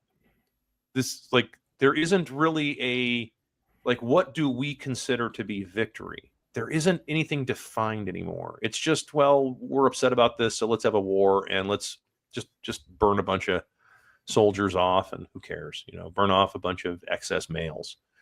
Yeah. And part of me wonders that. I really do wonder if that's the case. I mean, just as a,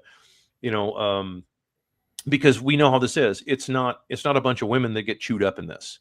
Mm. It's a bunch of young, particularly young men, Yeah. who get chewed up in this kind of stuff. Mm. And so part of me wonders, is like, is that what this is really all about? Is this seriously just the elites of the world, or the oligarchs of the world basically working together, like the WWE, like all theater, like just like you mentioned, like just where it's all theater, where it's Mm. literally in the Shakespeare play, he's like, all the world is a stage and we are players on it. Is it Mm. really, truly, is it something like that, where it is Shakespearean in nature, where you've got the oligarchs that they all pretend to hate each other, they all pretend that they don't like each other, they all pretend all this stuff, and they but they are all secretly working together to basically just burn off a bunch of burn off a bunch of excess people. Yeah. It's Yeah, a look, legit question. it is absolutely. I think the thing about these wars, it solves so many problems for them. Mhm. It's kind of a thing of like, well, let's just have a war. I mean, these, Mhm. we're going to make a lot of money, and the nature of the theater of it all, I tend to think there's more people behind the scenes. Like what I see happening with Trump, I tend to think he got in 2016, Mhm. kind of unexpectedly. Mhm. They removed him in 2020, essentially to Mhm. say, listen, you got to work with us. If you want to have your second term, you're going to have to work with us more. Mhm. And I see his second term as being very much that. And I think the theater aspects of a lot of these things happen from behind the scenes. So I'm not sure. I got a little distracted by the comments, but yeah, it is a fascinating thing. I know the wars going on at the moment. I'm really hoping that Trump will step in and shut those things down, because I don't see. It'd be cool. It'd be great. I don't see anyone on this side of the war saying no, keep it going. You know, I love my money going to these wars. I would like to see it end. I mean, my position, of course. I mean, if you've followed my work, or if you've kind of gone back and followed any work that I've done for any length of time, all of this shit comes to an immediate end by just ending fiat currency and dollar hegemony, and like, I mean, all of this stuff comes to an immediate end, a very abrupt end. And you know, I don't know that I don't know. I think people like the idea. I think it's a lot like heaven, the idea of heaven. I think people have this idea, they like it, but at the same time, like, I think that they don't want, they like something, but they don't want it. Makes sense? Yep. And I think that there is a lot to that, because it takes a lot more work. You know, and it really does take a lot more work to have a hard currency environment. As I mentioned, in fact, you posted that video, or you played the video and stuff, and I pointed this out. You can have any civilization you want if you're willing to do the work to maintain it. Yeah. And I think that most people don't want to put the work in to maintain a civilization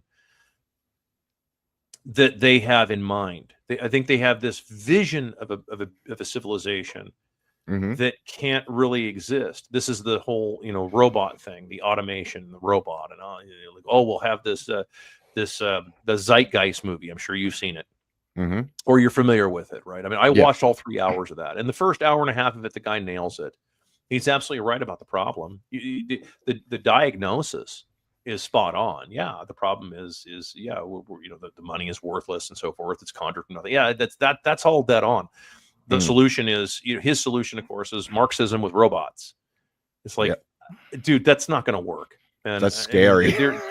There's something called the laws of physics, and robots are not going to mine ore and then deal and refine lithium to make their batteries for like, that's not how that works. You don't get more, like, it's sort of like why you can't run a river dam that runs water down and it turns a turbine and it creates electricity. It's why you can't use that electricity to then run a pump to pump the water back up. Yeah. And then, you know, like, that doesn't work. And I think, I mean, I don't know. I mean, I remember thinking about that when I was, I don't know, like 7. I was a little kid. And then I remember asking the question, like, how come you can't do that? And the answer is because thermodynamics, because physics, because, like, you can't get more out. It takes an enormous amount of energy to pump water uphill. It's enormous how much energy that takes. Yeah. And especially enough to run like a hydroelectric dam. So therefore, the amount of electricity you're getting out there, you're not getting enough, or you can't get, even at 100% efficiency, all you could do, assuming you could get 100% efficiency, which you can't, but even if you could get 100% efficiency, all you could do is take the water and then pump it back up. You couldn't. You can't. You wouldn't get any surplus electricity. Yeah, right. Yeah. You couldn't. Yeah. You couldn't siphon off extra power. That's not how it works. Yeah. So, you know, and this is just years in working with electricity myself. Like, that's not how that works. It's just like I had a customer. God bless her. I had this customer ask me.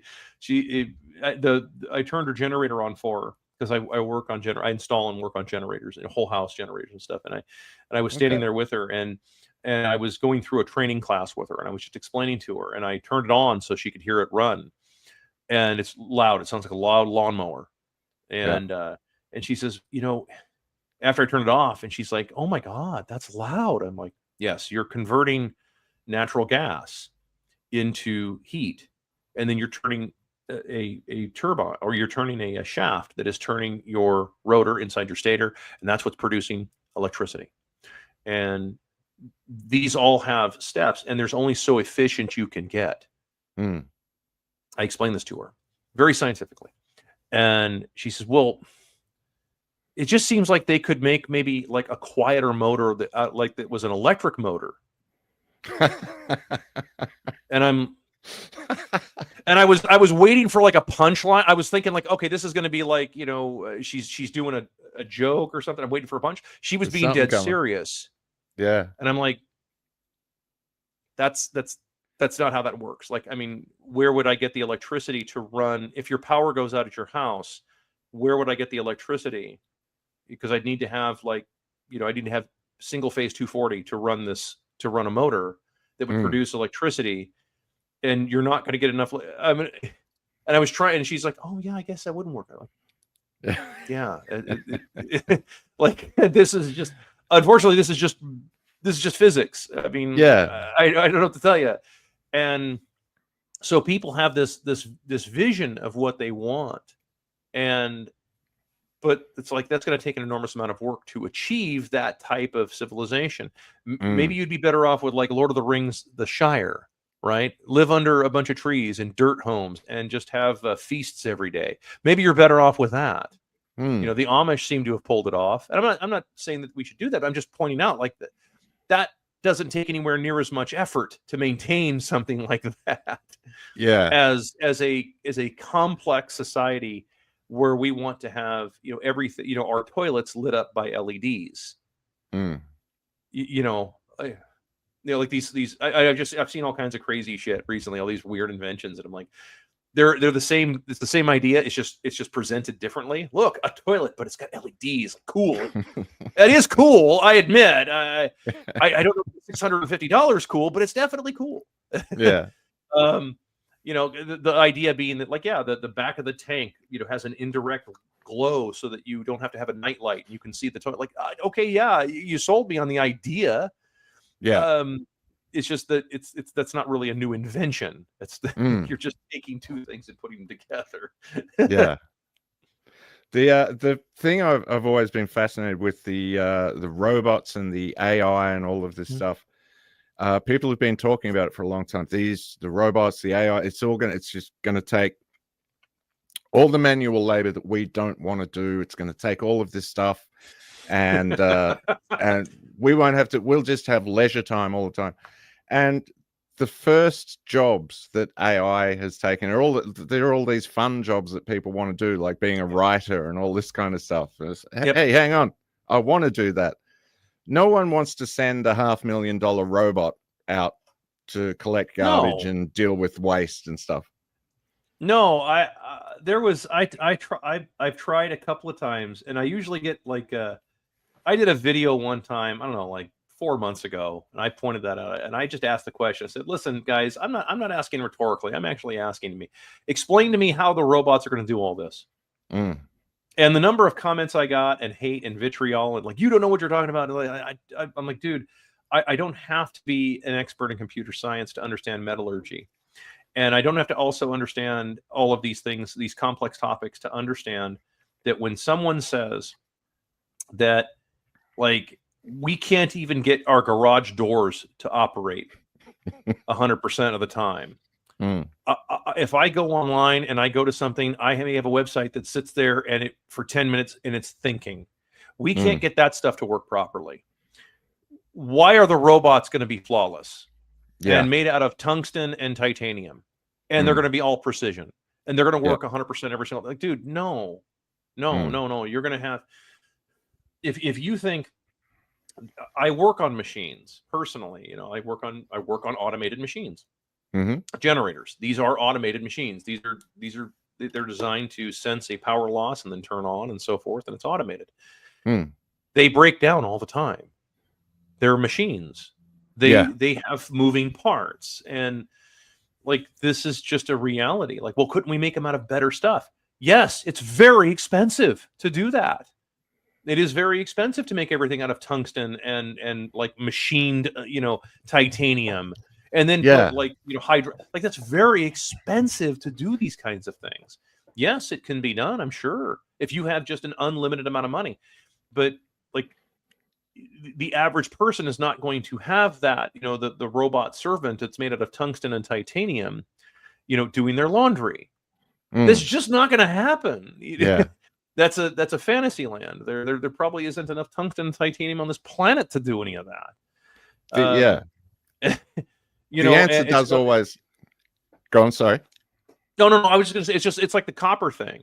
Like everybody when they talk about like, oh, we need to have everything be electric. Like there isn't enough copper on this planet. Yeah. There isn't. I mean, like just mathematically, there isn't enough copper to do any of this electric stuff you're talking about. It just doesn't exist. Well, the answer does always seem to be more robots. That seems to be the answer. Right. Well, we need another robot to do that. We need another. So it's just this that's it. Chain of robots. I thought it was interesting. Klaus Schwab said that line that gets clipped where he said, "Not everyone can be a robot polisher." Like that's the only thing that's going to be required of robots. So just give them a polish. Yeah, I don't know.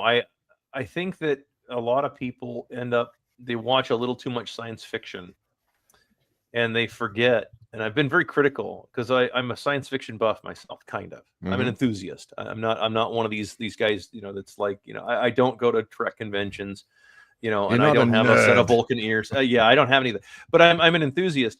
But I'm an enthusiast to the extent of like, when I watch science fiction, I'm trying to look at the story that it's trying to tell and understand what is the deeper meaning of the story that we're telling.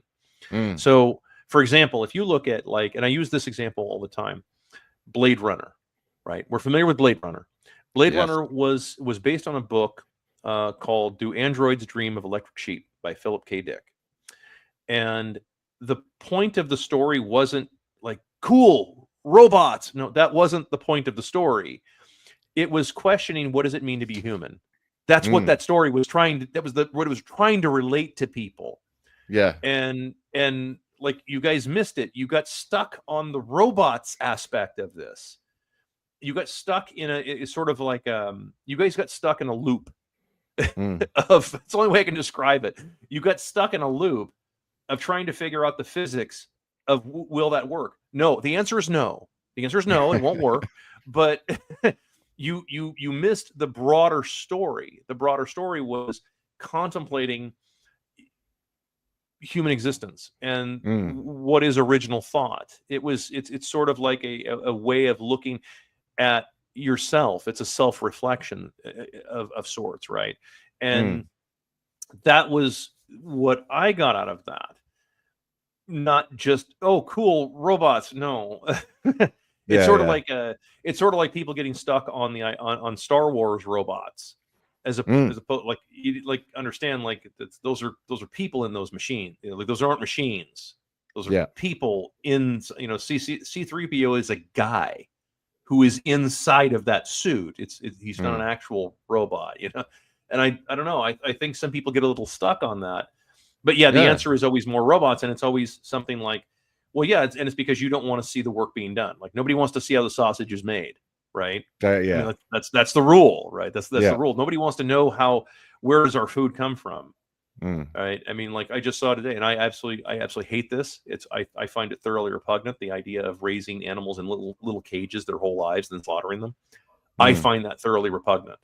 I think that is absolutely horrifying that we would do that. I would much rather almost anything else, small farms, of course, but it's more money. I don't care. I don't care. I mean, I'd rather raise my own critters. Yeah. But, you have a lot of people who don't understand, like even now you have some younger people who don't understand chicken comes from a bird, right? It doesn't just come from a drive-through window. It's in a sandwich or nuggeted form, whatever the hell a nugget is. It doesn't, like chicken's a bird. It's an animal. It had a life and everything, and it's you're consuming its life. Like this is just the way of things, right? And that's the part that is confusing, I think, to some when they talk about the more what you're talking about, the more robots. Oh, let's do more robots. And like, that's not how that works. It just isn't how that works, man. Yeah. It runs it. We are a long way from that being a reality, but just getting the glimpses of it that we're getting now, the amount of population reduction that would have to happen in order to make these things work, I think there's an issue from the very beginning. Yeah, and then of course, how much of the population has the desire to continue that? This was I got into the discussion of the nuclear physics discussion one time. Okay. I don't know, I like 3 or 4 podcasts ago, somebody, yeah, they were bringing up the nuclear thing, and I said, well, I don't have a problem with nuclear reactors and nuclear energy. I question, are they really worth it? And then of course, I also question the idea of, if we have a population that is declining all over the world, there's like 95 countries are in demographic decline, which is, I mean, that they're not replacing. You have, what is it? South Korea is their birth rate is something like, I think it's like 1.13 or something, which is basically demographic death. I mean, there's Yeah. no way to come back from that. Once you Yeah. get that low, it's pretty much just a matter. It's not if, it's when. You know, your civilization is pretty much gone. Yeah. And in the States, it's 1.6. I can't remember what it is in Australia. It's something like 1.58 or something like that. I mean, Yeah. It's very similar to the States. It's very similar to the States. And so it's like, yeah, okay, so let's say that you get all these nuclear reactors going. You got to have some pretty intelligent people to run those. But if you have if you lost all your intelligent people, and they can't make any money, again, this is that alpha problem again, right? Yep. And they're all being TikTok influencers because that's the only thing that pays, because you're not paying. Like this is, you see the problem here, and you run into this problem of having reactors, 200 years from now, that people just sort of irradiate themselves because they don't know what to do anymore. Yeah. It is a bit of a problem to think about. So to your point of like depopulation, or not depopulation, but just the population doing what it's doing, because populations ebb and flow, right? I mean, we don't need to have 10 kids each to work our farms. No, I might disagree, and I might say, well, the reason that is because we have a bunch of fake money printed from nothing, and that has created this illusion of wealth, and on and on and on. I mean, all those kinds of things.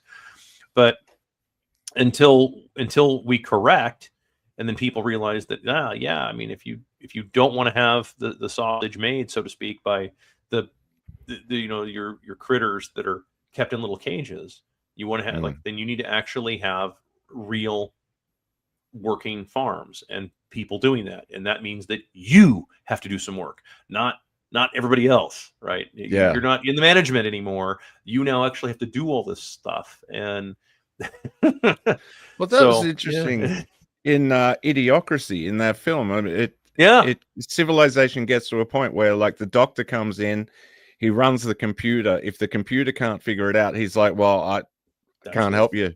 Drink one of these energy drinks. That's it. Drink more of these energy drinks. That is exactly the problem, and we're rapidly approaching that. I mean, I know that there's a few good docs that are out there, but medically speaking, like I've run into that too, where like I've gone into going to doctors' offices. I'm not talking about the doctor specifically, but like you can tell a lot of the staff doesn't really care. They're like there is this sort of checked out feel that everybody's kind of noticing. And I did a video called "The Competency Crisis," like, I don't know, last year sometime. And I don't know if you saw it or not, stuff. It's pinned to my TikTok page. Okay.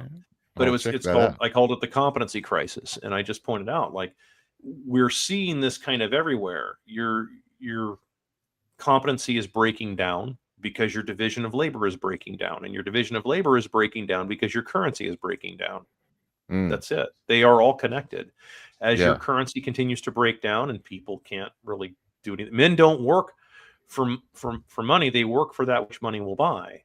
And if the money doesn't buy anything anymore, then they're just going to stop working, right? Or they're not going to work as hard, or they're not going to care as much. They're not going to do super high quality, ultra precision work all the time, because it just doesn't really matter. And that's a challenge, right? I mean, it's sort of like it's the old Soviet saying, that was like, they pretend to pay us, we pretend to work. Yeah, that's what ends up happening. You foster those kinds of conditions, and Stalin ran into that problem. Yuri Mulsev, a Soviet economist. He was a defector. He came to the U.S. and stuff, and he died actually, unfortunately, a couple of years ago. But his lectures were absolutely brilliant.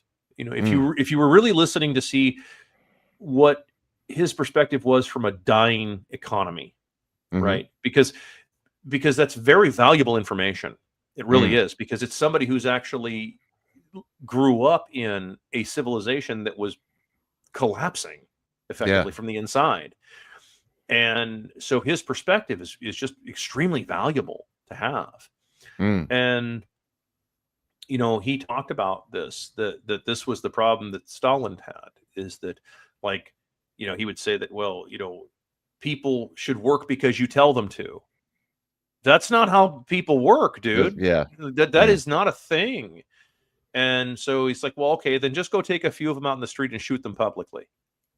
And people would work. It'll improve people's attention span. And the way that he puts it, he says, at the peak of the Soviet Union, they were killing something like 12,000 people a day. And attention span was perfect. And everybody was working. Because they're murdering 12,000 people a day. And this is a problem. And of course, my bigger issue with that isn't with Stalin. Actually, my bigger issue is with all these guys that murdered 12,000 people a day. Those are all, in other words, going way back in the beginning of the conversation where I talked about that everybody wants to be, they don't want to be the slave owner. They don't want to be the slave, but they're okay with being in the middle. And all those people in the middle are the ones to really watch out for, because Chairman Mao didn't murder 100 million small business owners. No, it was all the people obeying all those orders did it. And it's the same with the Soviets. It's the same with any despotic ruler. It isn't the ruler who does all of this stuff personally. It's always people going, yeah, I'm just going to go along with it, and it's cool, and they get away with it. Not to be a complete douche about this, but I'm a little raw about the whole idea about the January 6 people, for example. Not that I necessarily care about the protest or anything, and I don't necessarily, I don't know why they did what they did, but okay, fine. But these were actual political prisoners. They were actually political prisoners. So in the U.S. and the States, the Constitution specifically says that you're not supposed to do that. You don't have any authority to do those kinds of things. And the people, the guards and the police that housed all these people for 4 years, they swore an oath. And then, like, guys, you are all responsible for this. At any point, you could have let these people go. But you didn't do it because you wanted the paycheck. And so I kind of have a problem with that.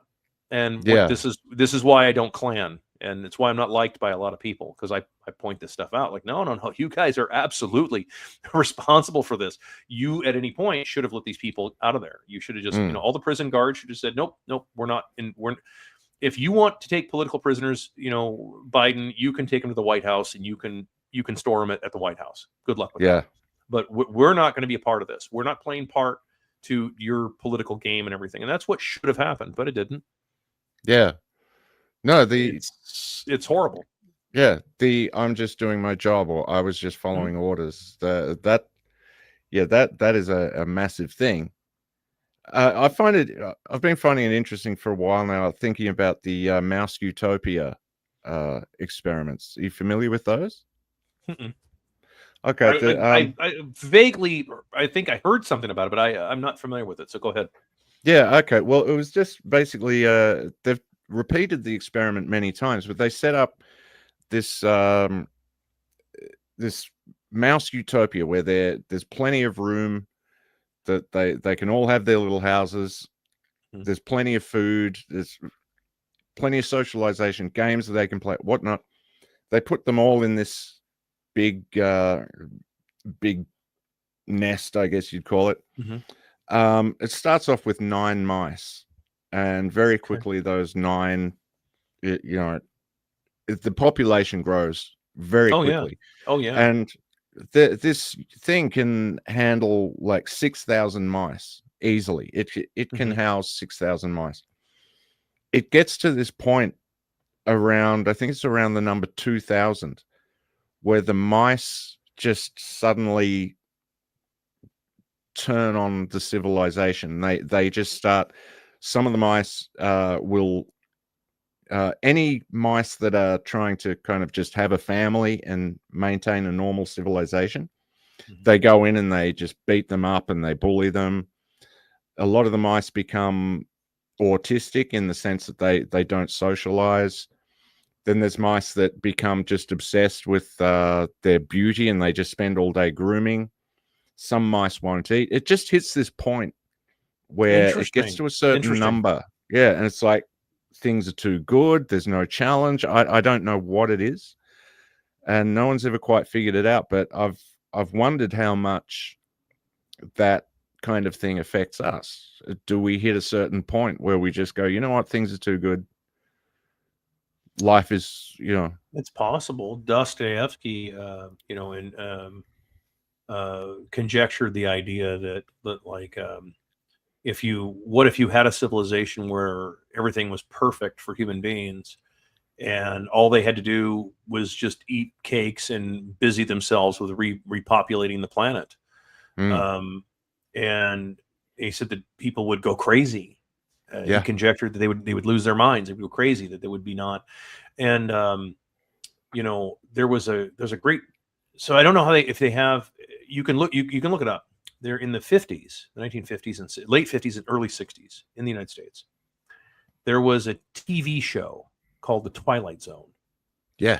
And if you've ever seen The Twilight Zone, and again, this is one of these shows that is genuinely qualitative programming.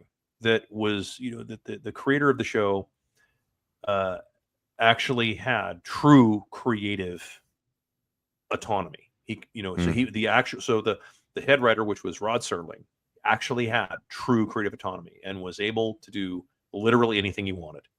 Wow. And the network left him. Yeah, I mean, it never happened. Like, it has never happened again. It's rare. It never happens. And that's why when you watch these episodes, particularly the first 3 seasons, which are extremely good, all of these shows, once again, they do a lot of science fiction, right?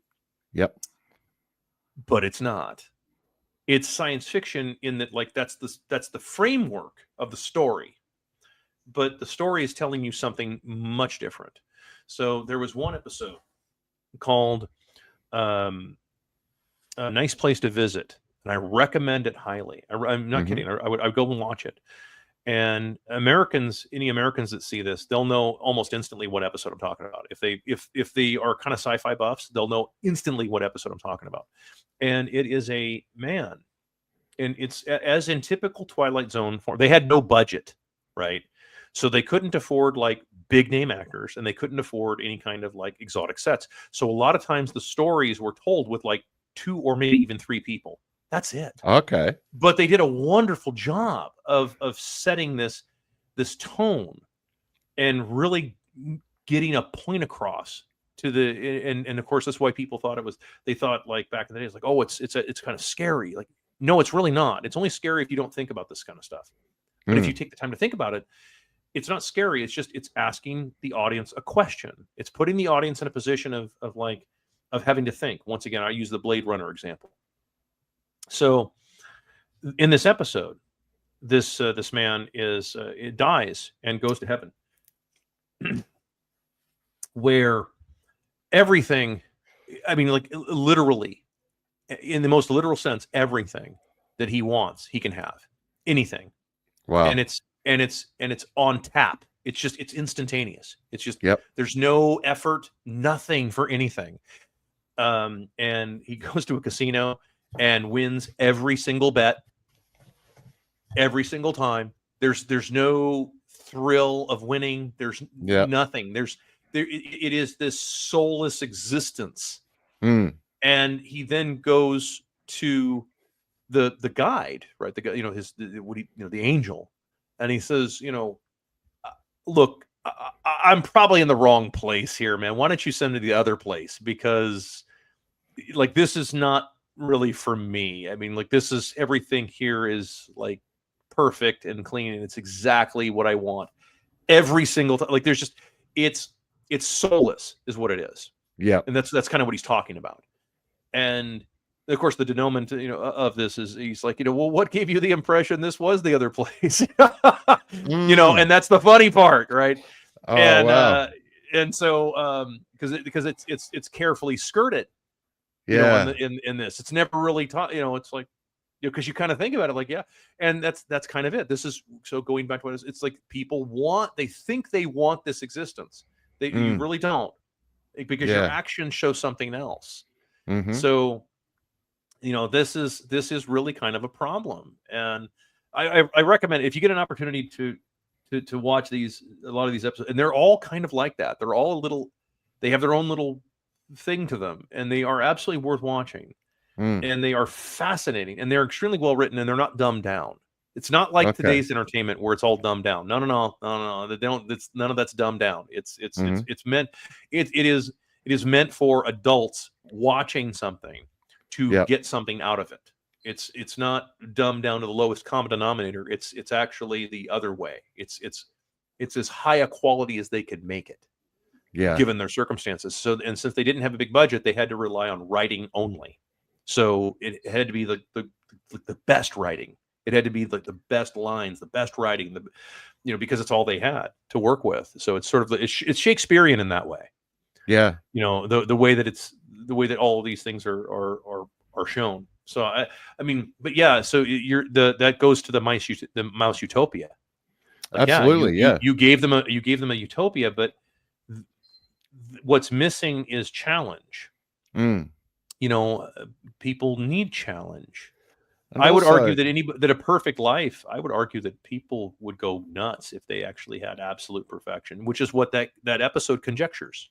Actually, it's mentioned in The Matrix.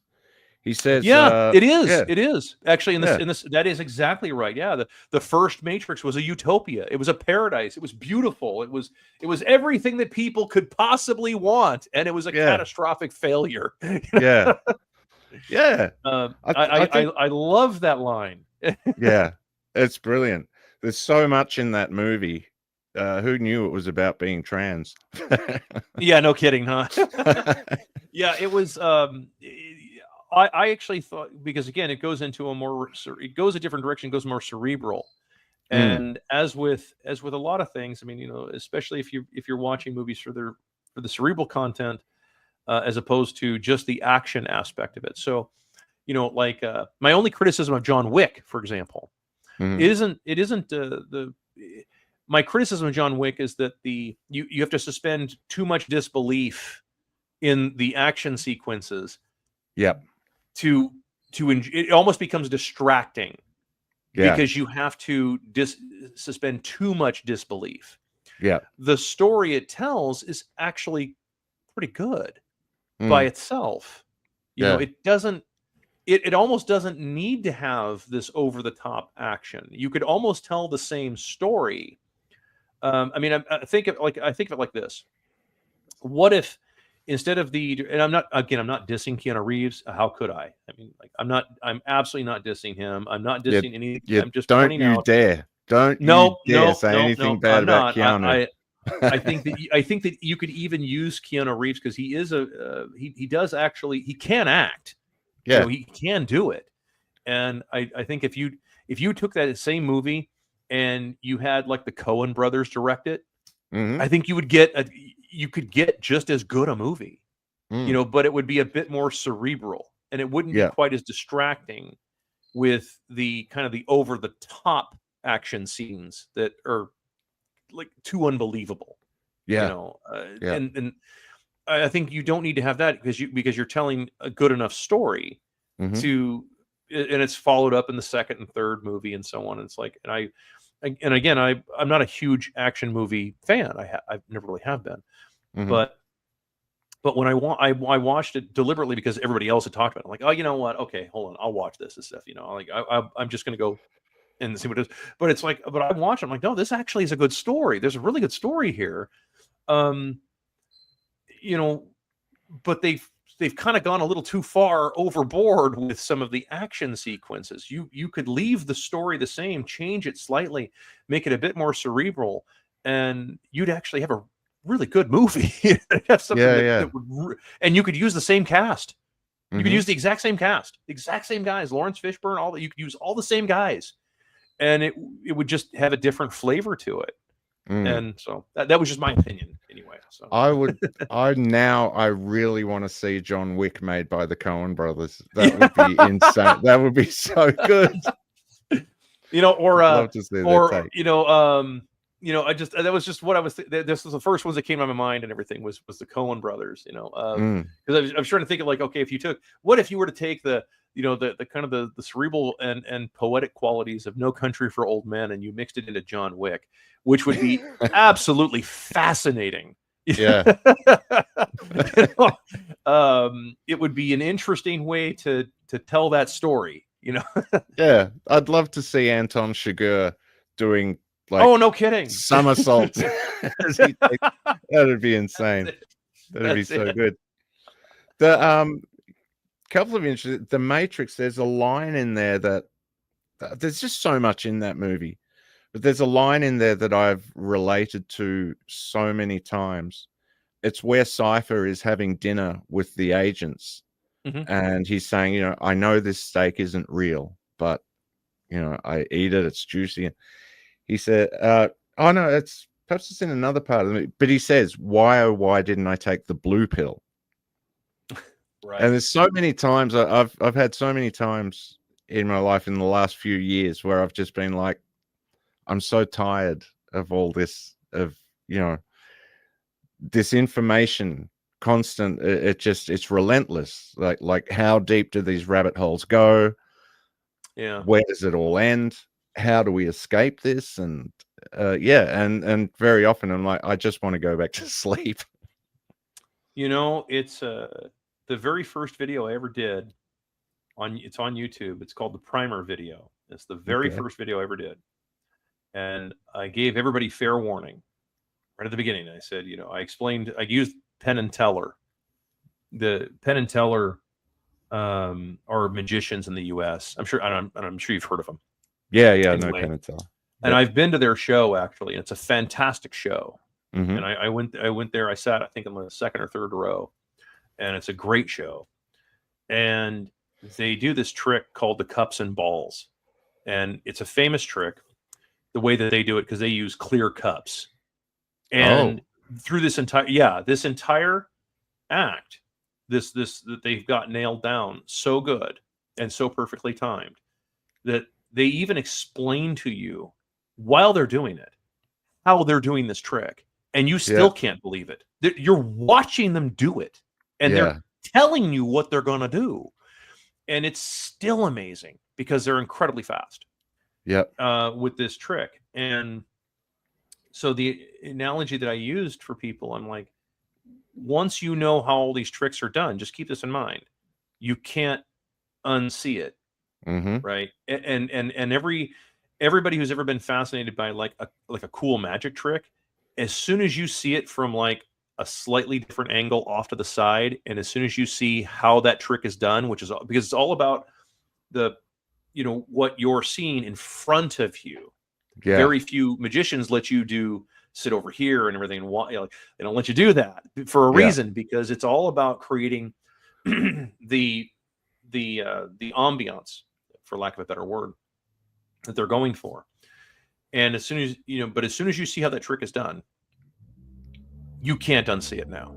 You will always see it now. No matter who does that trick, you will know exactly what they did with the pebble or with the card or with whatever it was. You'll know exactly how it was done, and it kind of ruins it for you. And so I gave everybody the fair warning, and like, just keep in mind, once you understand money for what it really is, when you really start to get this nailed down, it will change your existence. It will change the way you see everything. And this is that Lisa Simpson graph, look, where she's like, as intelligence goes up, happiness goes down in proportion. I made a graph. I make lots of graphs. It's like, that's it. That's exactly what happens. And so, I empathize with you on that, because I'm in the same boat. My complaint isn't not having challenges. I'm okay with the challenges. I'm good with that. because without that, we have exactly the worst possible scenario. Exactly.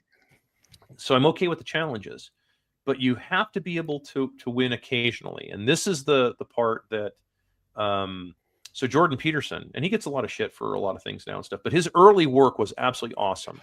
I love his early work. It was his earlier work when he was teaching Psychology 434 was absolutely outstanding. It was outstanding work that he was doing. In the early day, in the Diet Coke days. That's what I call it, because he's always drinking a Diet Coke in his classroom, because these were all taken while he was in his classroom, and he was lecturing to these students in Psych 434, and he always had perpetual Diet Coke that he was drinking, and or Diet Pepsi or whatever it was he was drinking. Anyway, so he talks about this problem that we get into, he talked about rats. Since you brought up mice, I'll bring up rats. That there was a researcher who did this with rats, and he noticed something, that the big rats and the little rats would fight, right? But they're not fighting. They're doing that sort of play kind of thing that critters do. My dog and my cat do this all the time. I have a dog and a cat that are just constantly beating up on each other. It's what they do. They're playing, but that's just it. And it sounds horrible, but they're not. They're not. Just, they're not getting hurt. They're just making a bunch of noise. Anyway, they found that the big rat does have to let the little rat win occasionally in these little games. Otherwise, the little rat will never. They stop caring about existence for the most part. This is just me translating this. Because okay, well, I can never win. This isn't like thermodynamics, where you have the first law of thermodynamics is you can't win. The second law is you can't break even, and the third law is you can't stop playing. Right. That's in a nutshell. And that, by the way, that's not an original thought of mine. That I'm stealing that shamelessly from Elon Musk. Oh, okay. So, but he's right about that. But he's right about that. Yeah. It is. But he's absolutely right about this. And it's like, well, so because you can't you can't win. Well, that's referring to the overall existence of life. Like, there's no way to really win life. You do leave it eventually, right? Yeah. So there isn't any winning in that regard, but you do have to allow people to have an honest game. And if they have an honest game, then that means that you can have this sort of churning that happens where people do win after a lot of work. And that's fine. There's nothing wrong with that. But you get a problem when people can never win. Yeah. And that's the challenge that I think that I'm seeing now with the oligarchs and with the technocracy. And I don't know who coined that word, but it's a brilliant word. It's a brilliant word because it's exactly what it is. It is exactly technocracy. That's a great way to look at it. And where they're designing a system to where nobody can win except them. Yeah. And it's every single time. There's never any correction. And of course, what I call a market correction, people call it a market collapse. No, it's a correction. It just means that it's overbought, it's overpriced, I don't know how it is in Australia, but I think it's probably not too far off. I have plenty of Aussie followers. And they say, yeah, it sucks, man. Why are these houses, why are they wanting so much money for them? What the hell? They're not worth that. None of them are worth this. Who's paying these ridiculous prices for these houses? 2 days ago, I did a video where I pointed that out. I went and looked at a house that was potentially for rent because I'm building, but I needed a place to stay in the meantime. Anyway, and I went and looked at this place, and it was 1,340 square feet, and they wanted like $1,800 a month for this place. And there's no yard, there's no window treatments because it's a brand new house. It's never been lived in. They can't sell it because they owe too much money on it. Yeah. And it's like, yeah, that's supposed to collapse. That's what's supposed to happen. Yeah. It's supposed to correct. It's supposed to bottom out and then come down to where that house should be about $90,000, if that. Probably 80, 90,000. That's really all it's worth given the circumstances. And there's on no lot. There's virtually no backyard. There's an HOA up your ass about everything. HOA means homeowners association. I don't know if you guys have this down there, but yeah, it's these guys that run around, freak out about your lawn and everything, and like they give you fines and all that kind of bullshit. So you don't really own it. You're kind of a servant to, like, it doesn't feel like you own anything ever. And that's a problem. So that's why I talk about ownership quite a bit. And because so many people don't talk about it. Don't talk about the concept of ownership. And, so, in the States and in other westernized countries. So, I mean, Australia, the same thing. I mean, people used to be able to own property, and they, like they owned it for real. They they owned it. They were responsible for it. They, they could do stuff with it. And that's changing now. Now everything is turned into like this strange, it really does feel like people are being put in the aforementioned little boxes that they're raising animals in to feed to us. It feels like people are being put in those same kinds of things. Yeah. You're being put in a tiny box. Yeah. And then your labor is basically just there to leech off of, so that a handful of people can keep calling themselves billionaires. Yeah. To what end? I don't know. Like, and I've always questioned this. This is why I call them fake billionaires. Because what would you or I do? What would you, like, for example, I mean, if you actually had $1 billion in cash, right? Assuming, okay, and no one could take it away from you and everything, and you didn't have any bills or anything, that kind of stuff. Like, would you be spending all of your time trying to figure out how to make more money? Probably not. You'd be like, no, I'm going to go do fun stuff. I'm going to buy dune buggies. I'm going to go do fun shit that I've always wanted to do. Yeah.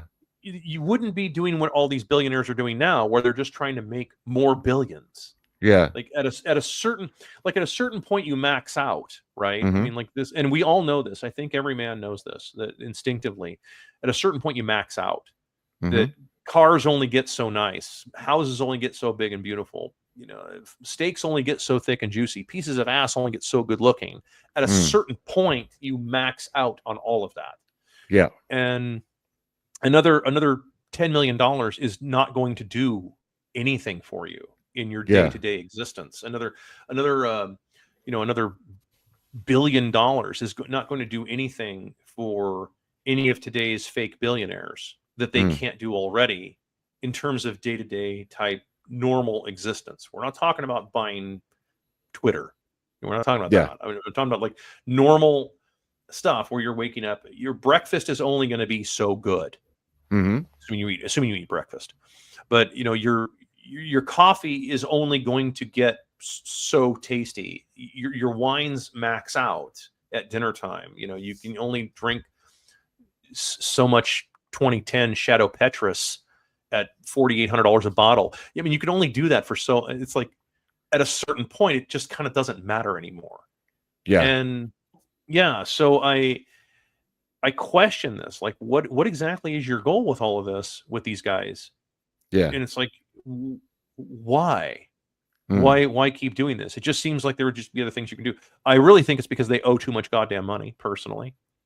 If you want to hear conspiracy theory, I, honest to God, think they actually swore on their families to borrow all this fucking money. That is my actual opinion, because I mean, that is how banking works. Yeah. Real top tier banking. I know that, like, do you think that a billionaire goes in and borrows $2 billion and it's no big deal? Oh, no, the bankers don't. No. That's not how they operate. It's like, you're just going to pay it back, right? Oh, no, they don't. No. They can print that out of nothing. What do they care if you pay it back? No. But you can swear to do, you're going to push this agenda. You're going to push this agenda. You're going to answer this question this way. And if you don't, we know exactly where to find you, your kids, and anybody who even knew you or had a conversation with you 5 years ago. Yep. And I think that's actually what has happened with these people. I think it goes beyond the Epstein Island thing. Who knows what kind of contracts these people have agreed to? Who the hell knows? Yeah. There was that. It makes you kind of think as if there was like that where there's a scene in the Bible where I can't remember who it was. I think it's Abraham or something like that. Makes some guy swear to him. And the way that it's said, it's like, and even Jordan Peterson's the one who actually read this. I was kind of fascinated. I'm like, I didn't even think about it. Like, yeah, that's right. He makes the guy like put his hand on his thigh to swear, and it's like that's actually not what's happening here. It's not on his thigh. It's the word testament. He's swearing on this. He's literally swearing on the guy's balls. Yeah, right. Meaning that, like, hey, if you don't do this, that's exactly what I'm coming for. Right? Yeah. I'm ending your line right there. Yeah. And it's like, oh wow. Yeah, I think about that stuff a lot more than I probably should.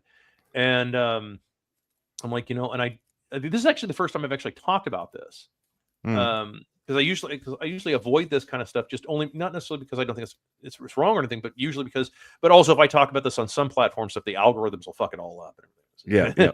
But it's like that is an interesting way, and I have to wonder how much of these guys that, because all these billionaires all owe money, they all owe billions of dollars. Yeah, and it's not like they just have a bunch of money. Again, like I said, if you, me, or anybody else had a big windfall like that, we would go do just tons of other shit. There's just tons of other things we could. It's like going and making money is like nowhere on. That's not even on the radar, dude. It's not even the top 500 things to do at this point. It would be go live your life, go have fun, go see places that you've always wanted to see. Yeah, right? Go to Stonehenge or something like that in Britain, and like just, I mean, whatever. Go see the pyramids in Egypt. Go there in style. Like you would go do stuff like that. You wouldn't be trying to travel the world to try and figure out how to keep making more money. Yeah. Like, that is not, I don't think that is normal behavior. No, I don't it's think not. so. I think most men at a certain point, they're like, oh, well, my family's more important. I want to be able to have a family. So, man, with that kind of money, I can have 4 wives and afford all of that bullshit that goes with it. Yeah. And so I have to wonder. I think a lot of these guys fit into the category. You ever see the movie American Gangster? Yes. It's a great movie. And I don't know how many people think. I mean, you remember this the scene where, so there's an actor named Cuba Gooding Jr. In this movie, and he's in the pimp suit, the loud pimp suit. He hangs up at the clubs. He's the guy that everybody goes to get their heroin and so on. He's not the boss, though. It's actually it's actually the Frank Lucas character, Denzel Washington character. He's the actual boss. This guy's a front man that just, takes all the attention, right? He gets all the attention. The real boss doesn't get any attention, which is exactly how you do that, by the way. Yeah. That is the smart way to go about that. And so I have to wonder how many of these fake fucking billionaires are that guy. Yeah. That are out there in the suits. They're out there getting a lot of attention. They've got, I mean, my God, everybody's paying attention to them constantly. But nobody's paying attention to where the fuck is all this money coming from? Yeah. Where exactly is this coming from? How are you people doing all of this? Especially when you look at the state of the economy in general. Like, we're in a demographic decline in 95 countries. Decline just means that. And you don't expand the economy by expanding the money supply. All that does is just create inflation. You don't, like, that's not how that works. And the only way you can expand the economy is by having kids. And if nobody's having kids, that means the economy is shrinking. Yep. So where the fuck is all this money coming from? Where are you getting all of this? Well, you're just borrowing it. You're going into endless amounts of debt upon debt upon debt upon debt. And like I said, I mean, so for me, it's like, how compromised are these guys? What have they agreed to? Holy shit. What, like, that's not good. And so, yeah, I mean, that's just sort of my thought on that. I have to wonder what these guys have agreed to. Yeah. To get what they're doing. Because I just don't think that I don't think it works quite that way where anybody can just walk in and borrow a bunch of money and start a business. No, I say this is a businessman because they usually say no. Yeah. They usually say, well, if you had $500,000, we'd loan you $500,000. If I had Yeah. $500,000, I wouldn't borrow $500,000. Like, what Yeah. the fuck? I would just do it myself. Yeah. And that's just how they think, right? So Yeah. No, it's fascinating. So many of these things I've been thinking about recently. The fake billionaire thing. I've often wondered how many of these people that we're looking at and saying that is the billionaire, how many of them are actually just on a wage and they're acting. yeah, They're absolutely the front man, as you say. I am genuinely curious. I'm genuinely wondering if that isn't the case, Mm, because none of these guys do. Long time ago, I pointed this out. None of these guys do any videos like this. They don't. that's what I was going to say. They Yeah. don't. They don't do. Yeah. Like, if I was a self-made billionaire who made a bunch of money and everything, I would have no problem at all doing the exact same thing I'm doing right now. You know, I don't do this for money and stuff. I don't make any money doing this. They demonetized me a long time ago. Yeah. But you know, I do the video and just maybe give my thoughts on, like, hey, here's what's going on, I think, in the world of business. Here's what I'm seeing in the business world. Here's what I'm kind of seeing the trend go. This is just my opinion. Hey, I could be wrong. I'm not in the game anymore. Obviously, I'm retired. And, you know, hey, full disclosure, I own no stock in this company. You know, like, you would think they would be talking about stuff like this, and they would be kind of in the game. They're not. None of them are in the game. They're pretending to be in the game. It reminds me of the Epstein thing, right? Jeffrey Epstein. What did everybody say about him? Like, all the guys who really truly were really successful financially that knew him, they all say the same thing. They're like, the guy never fucking worked. All he did was party. Yeah. And he was supposedly a billionaire. Like, how? And they all said the same. They all do the same thing that I would do, right? As an investor, as someone who runs businesses and so forth, that has a lot of experience, myself included. You know, myself in this. Like, if I see somebody who all they're doing is just blowing through money, my question is going to be like, where are you working to do this? How are you getting money to do this? Because, you know, I mean, I'm pretty good at finding opportunities. I have been my whole life. And when I start to see somebody blowing through shit tons of cash and with no regard, and they're not doing any work of any kind, like, what are you doing? Yeah. Clearly it's not legal. I know it's not. It can't be, because if it was illegal, you know, I would be doing it. So what are you doing to do all of this? So I think that a lot of these guys are probably have gone to the island. I think that's why they won't release the Epstein Island client list. I don't think that's going to happen. I don't think Trump will do it. I'd be very surprised if he does. I mean, just like I was very surprised, and I'm happy for Ross Ulbricht that they pardoned him. They did. They did. Yeah. And I'm happy for it. I'm absolutely happy for him, his family, and everything. That's great. You know, I've never been more happy to be wrong about something, because I didn't think he was going to do it. No. And so I'm actually happy to be wrong about that. But when it comes to the other stuff, you know, I do the same thing. I ask the same question. How many of these people are just actors?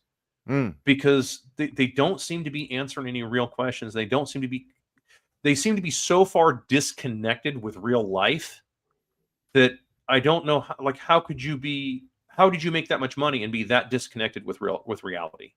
Yeah. Because as a businessman, like, you usually have to be pretty, like, you got to be pretty connected to connect with your audience and connect with your markets and to connect with what your customers are after, and to be that disconnected, but still, like, there's something just isn't right. It just, the numbers it just doesn't add up to me. So yeah. The interesting thing about Elon recently, it coming out how, like, his video gaming is like quite clearly piloted by someone else. They take him up to the they take him up to the top levels. But this all goes to what you're saying, because it's like they get him up to the top levels, and then he comes on and starts playing, and he's just missing so much stuff, and it's obvious it wasn't him that got there. That's the plot of Ready Player One. Yeah, exactly. That's straight out of the fucking plot of Ready Player One. There you go. That's directly out of the plot. In fact, I've read the book. I don't know if you read the book or not, but I've read the book and I've seen the movie. Now, the book is completely different from the movie. It's totally different. But there's a lot of good recurring theme. Props to Spielberg. He actually did a pretty decent job trying to tell what I would consider to be an almost unfilmable movie. Yeah, the way right. that the book goes, like it's sort of like it's a little like Hyperion in that regard. Like I don't know how you would film that. Like Yeah. that's man, it's considered unfilmable. I Okay. think it could be done, but boy, you'd have to make it like a mini series, or you'd have to be like Game of Thrones or something. Like there's just there's no way to do that. Anyway, Yeah. but where I was going with this is that like Ready Player One, the book explains that a lot more clearly. That the Nolan Sorrento character, right, in the movie, that character in the book, it's explained that character never plays these video games. He never plays them. He has no Right. idea what's going on. Everybody else plays it, and then he logs on and then takes over someone else's number, and that's how he does it. Yeah. And that's explained in more detail in the book, but that's exactly what happens in the movie. It's like, dude, if he's really doing that, like, oh my God, man. Holy This is shit. the thing. Could you be any bigger of a fucking poser if you're really doing that? Oh my God. That's the thing. When he got exposed, Asmongold exposed him, and he took away Asmon's blue check mark. Oh, I actually thought it was the plot to Richie Rich, because it's the kind of thing a rich kid would do to make everyone like him. Like, look how good of a gamer I am. Then I started thinking about his tweets and whatnot. And I was like, he's like this, he's famous for his tweets. And it occurred to me, I thought, no, these people, they always hire someone to do this. There was an interview with him recently where the guy said, hey, let's compare. Let's look at your screen time on your phone. Let's get the screen time report. And Elon kind of got a little cagey about it. Went, oh, this is a new phone. Oh, look, 4 minutes. It just says 4 minutes, but that's because it's a new phone, right? I believe that part of the agenda behind Elon Musk is to push these things like, yeah, you can be on Twitter all day tweeting and still be a billionaire. You can be a gamer and game all day and be the top gamer and still be a billionaire. Clearly you can't. I'm glad you brought that up, because that's exactly what I was thinking too. Because I remember somebody talking about him being like a top tier gamer, and all I could think of was like, where the fuck do you get the time to do that? Exactly. Like, I actually have I have a okay amount of time periodically between some of the stuff that I'm doing. I don't have that kind of time. And I have free time here and there, but I don't have that kind of time. Like there's just other stuff that I got to do. And so you can sit on Twitter all day long, and you can be a gamer, a top tier gamer. Yeah. I don't know. Like that is a strange thing to try and create a persona of somebody as opposed to them just being who they actually are. That is a strange thing, But there's a narrative being pushed. There really is. I think that you're right. That you make a strong point, and that's entirely possible. That could be it, and that's why I question the billionaire thing. I don't mean him. I mean just all of them. Yeah, all of these fake billionaires. I question all of these guys, and Jeff Bezos, good example of this, is like the second or third richest man in the world or something like that. Something like that. Supposedly self-made the whole bit and everything, and there's a whole backstory and stuff. And I'm not criticizing the guy. And he's retired. He's running around doing whatever he wants to. Okay, fine. But how many people would have no problem at all spending $25 a month to have access to like a 30-minute podcast that Jeff Bezos does once a month? Millions of people would do that. Absolutely. And where he could share kind of his knowledge of just some of the things that he learned in his time, and he doesn't do any of this. Like, now the argument is like, well, he doesn't need the money. He doesn't need the money. You're right. He could give it away. There are plenty of charities that would absorb it like a sponge. So that argument doesn't fly with me either. It's like, why doesn't he do any of this? Because a lot of people, and if I could say it this way, men who actually do achieve prominence on their own usually like to share the stories of how they got there. Yes. So that they can inspire others. because there's a lot of people out there that are working very hard and they need to have that inspiration, and nobody's doing that. Right. There's this, Denzel Washington talked about it. He got it from, I don't know where he got it from, but I mean, I heard it as Christopher Columbus is where I heard it from, where like you spend the first, you have 3 phases of life. You spend the first phase learning as much as you can. The second phase is you go and you earn as much as you can.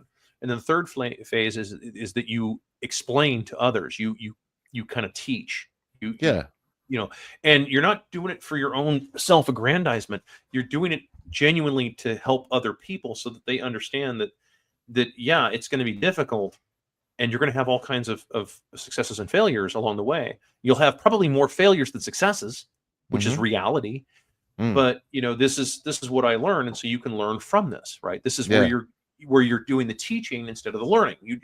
That third phase is missing everywhere. Yeah, it's completely missing. Just everywhere. It's totally gone. It's like it's not there.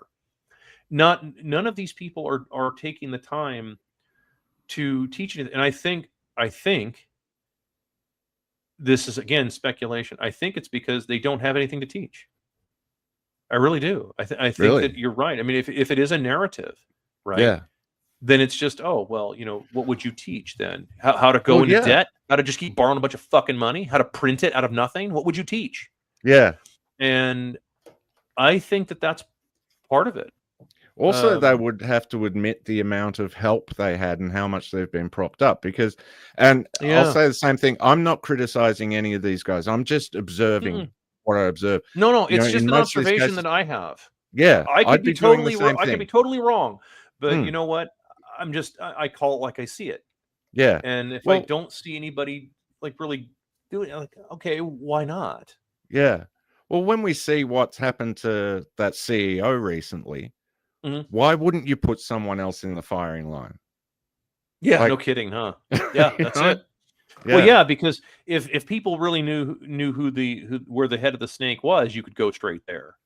You could just skip all the middlemen and go right there, and that's it, and deal with it. And I think that I think that there is something to it. Now, as to what that takes, or as to who that is, I don't know.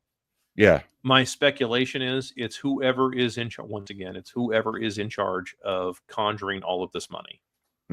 That's who I think. Yeah. Whoever is in charge of that, that's where you have to actually look. Yeah. And and it's why I keep, my solution, of course, is I keep telling people to lean into the idea. And I get enormous amounts of pushback from people that you would think. And this is why I don't clan, and this is why I don't really have a lot of respect for most of the libertarian leaders or the Republican leaders or and definitely not the Democrat leaders. I don't really have any respect for most of these people, largely because, and it's why I'm not invited on a lot of podcasts. This is the truth, is because I don't have a lot of respect for them. And it's because of this one thing. If you truly wanted to bring this system down, this is the acid test. You would demand minimum wage go to $1,000 an hour and collapse this dollar once and for all. That'd be the fastest way to do it. You would collapse the entire system in about a week and a half. Yeah. And then we find out where then we see all of the actual hard assets go to infinity. That's exactly right. So your gold, your Bitcoin, your silver, all of it goes to infinity immediately. And then we see who's been swimming naked. Well, it's all of them, I would suspect. Yeah. I think that every major company out there would be gone inside of 18 months. I think all of the Fortune 500 companies, I would say that 18 months is about all it would take. I think most of them would be gone in the first 6. Yeah. Probably 400 of them be gone in 6 months. You might have a few holdouts like Apple, Google, and a few others just because of inertia. That can last 18 months or so, but in a hard money environment, most of these, like, they don't know how to play that game. Yeah. Because there's no borrow. There's no refinancing your debt. There's no refinancing the refinance of your, like, there's none of that anymore. Now it's nope. You have to have an actual profitable business model that functions. Yeah. And if you don't have that, you're going to go to business. That's the end of it. And right now, because we have a post-profit world where none of these companies really have to be truly profitable because they can always just keep refinancing and keep borrowing. And it's like, so you're competing. This has been a pet peeve of mine. You know, I saw this boomer yesterday or day before. Yeah, whatever. I was on Twitter and stuff, and I flayed the guy open, not deliberately. I wasn't trying to be as harsh as I was, but I came across that way, I'm sure. Where he's like, you know, why don't you people just go start your own businesses and compete in the marketplace? And I'm like, I'll bite, dude. I've been in business for 36 years. For 36 years, I've been doing this in small business. I have competed in the marketplace. And I can tell you right now that it's very difficult to compete against competitors that have endless, bottomless pits of, like literally bottomless pits of printed money. You know, you are trying to apply free market principles to a captured economy. You have to stop that. And the libertarians have to stop doing this. You know, I criticize the Mises Institute. I criticize them as well. Like, you guys have some of the smartest people out there, at least in terms of money, or so you so espoused. Yeah. But you guys don't listen to me. You know, or, you know, and I know they know who I am. I know that. And I know I'm followed by quite a few alt accounts. Okay. They don't follow me on their main account, but they will follow me on their alt accounts. And it's like, dude, no, if you truly wanted this, you would want to bring about the end of this, which means you would partner up with the vocal left, the crazy leftists, all those pink-haired Fruit Loops with the shit coming out of their nose. You would partner up with those crazy people and set those crazy people to descend on DC, demanding minimum wage be $1,000 an hour to keep up with all their goddamn inflation. And you would make it, you would use that to control the narrative, to push this idea. Not because it's going to solve poverty. Of course, it's not going to solve fucking poverty. Everybody knows. Any moron knows that. Of course, it's not going to solve poverty. But what it's going to do is it's going to teach. It'll also have the added bonus of teaching a lesson to people that just printing money doesn't solve your problem. Yeah, like that doesn't solve the problem. So it has the added bonus of teaching that at the same time. So it collapses the dollar, teaches the left a valuable lesson in understanding how money works, and the real world works. And at the same time, then it puts us all back into the proper perspective, and we don't have this delusion of endless wealth, endless everything, and just endless borrowing, and it gets rid of all that. So at least that's my maybe there's another tactic out there. That's my tactic, and I consider it to be the nuclear option. It'd be basically, it would end shit very quickly with respect to all of this. It ends it very fast. You know, because then people find out that, well, I made $8,000 today at my job. Yep. And a tank of gas is going to cost $2,000. and all of the debt that's denominated in dollars gets paid off almost instantly. You know, I mean, I've said for a long time, and I've translated this for people when they say, like, what is an overheated economy? And I point out, an overheated economy is just poor people paying off debt. That's what the economists mean when they say, oh, we're worried about the economy overheating. That's a code for saying poor people are paying off too much debt. Yeah, and right. We can't have that. We cannot have that. They got to stay in debt. So we need to, go ahead and slow things down and bring all of this, and crush these people again and keep them back in debt, because if they pay off too much debt, the poor, the middle class, and everybody, if they pay off all this debt, it's the same question that I've asked for many years. Put yourself in this position. You could do this yourself. If you owned your house outright, the one that you want to live in, right? And I'm not talking about some absurd mega mansion. We're just talking about like a nice home that you own. You own your property, you own your house, you own your vehicles and your life and everything, and you own, and you don't owe any taxes. You have no debt. So put yourself mentally in that framework. Would you go to work tomorrow? For most people, it'd be like, no. Yeah. Exactly. They don't want you to not go to work tomorrow. That's exactly how this works. You would go do other stuff. You would live life on your terms. You would be for what we colloquially refer to as retired, even though I don't like that word, because retirement is a relatively recent word in our lexicon. We don't really, like, retired used to mean that you went to bed for the night. Or retired used to mean that you were retired, as in you went to you did the great dirt nap. I mean, that was it, man. You were retired. Yeah, that's what that used to mean. This idea of pushing, oh, you're working for retirement. like it implies that, okay, there's a bigger pot of gold at the end of the rainbow. Mm-hmm. There is not a big pot of gold at the end of the rainbow. I've seen people who are retired and they live in a nursing home and it smells like piss. Mm. And like, that's really, if you want to know if people want to know, like young people, anybody who's young, who's watching this video and stuff, and I'll repost it. If you want to know what your future looks like, go to the nearest nursing home. That's it. Mm. Statistically speaking, that's it right there. Mm. Now, that doesn't mean that it's 100% bullseye for everybody, but if you look at the statistics, it's either that or you work until you die. That's it. Yeah. It's kind of one of the other, it's kind of how this works. And so it's a macabre subject and it's not comfortable to talk about, but it's true. And like, that's kind of how it works. And so, my suggestion is like, well, okay, if everybody can get to the point where they can live life on their terms and they're not paying a bunch of crazy fucking taxes, which is what started this whole conversation. Yeah. And they're not paying a bunch of crazy debt, fake debt conjured from nothing. If they're not doing any of that, then they can live life on their terms. Mm-hmm. And assuming they can own property. And part of that, not just owning their house, but owning their business too. I mean, I posted a picture back in the day, and this is true, and I'm sure in Australia too. Not everything was a giant corporate mega franchise. Back in the day, you're probably old enough to remember this, where there were little businesses and those businesses owned their building and they owned all of the stuff in their building and the owner worked there. Mm-hmm. And he might have had a small staff of employees, but like that was normal. Yeah. And that was pretty normal all the way up into the early 90s. Yeah. Right. It's shifted now. Now nobody owns the property. It's owned by some conglomerate. Yep. And you pay a lease to them that goes up all the time. Yep. And you don't own any of the equipment in there. That's owned by some other bank that loaned you a bunch of money. And you don't even own the name of your business.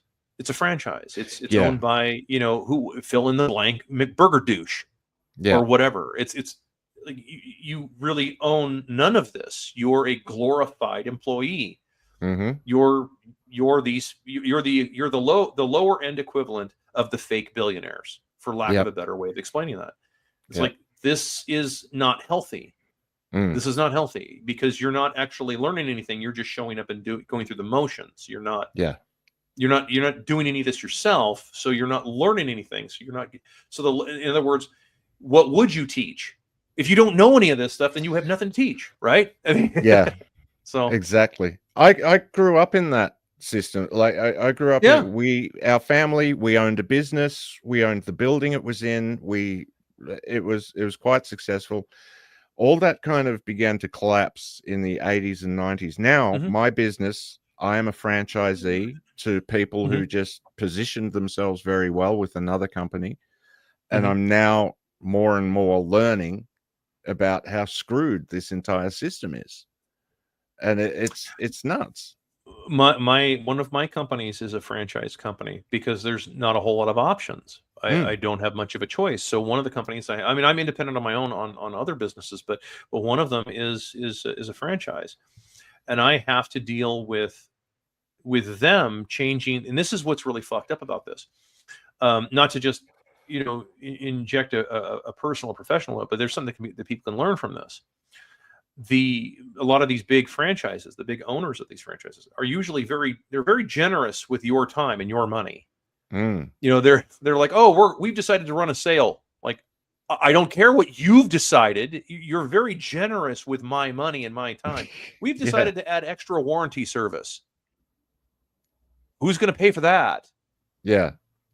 Because I'm not going to pay for that. Like, you want me to go do all this extra stuff. And it's like, yeah, I mean, like, this is how they operate. And people don't think about it. It's like, you're being very generous with my time and money. And you're just expecting me to make your bullshit true. You told somebody a lie. Now I got to make that lie true. Yeah. No. And this is that problem. And of course, from a business standpoint that I come from, because again, I come from mostly on the creative side of it. I mean, most everything I've done, I've conjured whole cloth, and just done my own thing. And so and I've had many people, many franchise companies, they'll call me and say, you should franchise this. And I'm like, no, I don't want to franchise it. I like being unique. I like being original. I don't like, I don't, and it's not because I don't like the idea of the money of it, but because I know what ends up happening. Usually it becomes a copy of a copy of a copy of a copy. And before you know it, it's like, then anything that I was doing originally and stuff, it's no longer original anymore. Now it's just it's burger douche. It's just another one of the system. And it's like, that's not any good. It's not fun. And there's that loss of sort of like of uniqueness and artistry. It's missing. And it's missing a lot of places. There used to be times when, and again, you're old enough to remember this too, that, there used to be times when you had to kind of go somewhere to get something unique, right? When you're like a kid or something. Remember, there's like, there's this one place, but you have to go there. It's not just around the corner. It's not in your 15-minute city. No. You have to like go someplace. I famously use the example of this place called Hammer Lane Burgers. Okay. This was an actual burger place. It was called Hammer Lane Burgers. And it was, from my house, was 2,230 miles. And I would drive 2,230 miles to get this hamburger because it was really good. And people don't believe this, but it's like, nope, that's true. 100%. I've done it many times. They are out of business, unfortunately, because their food was too good. It was, it was one of these things where their business was too good. The quality was so good they couldn't keep up the prices and everything. And I understand that. I empathize. I closed a restaurant for myself because of that, because I couldn't keep the quality of the food. And if I did, it would cost the customers a fortune to continue to buy it. And there's just, at a certain point, people they stop buying. Yeah. But Hammer Lane Burgers was awesome. 2,230 miles. And I did this in my semi truck and stuff. I would deliberately get loads that went up there so that I could try and stop and get once every 2 months and grab this burger because it was really good. It was awesome. It was better than I could find anywhere else. So there's a uniqueness to it. It's sort of like, if Disneyland were around the corner from everybody's house, then it wouldn't be a destination. Nobody would care.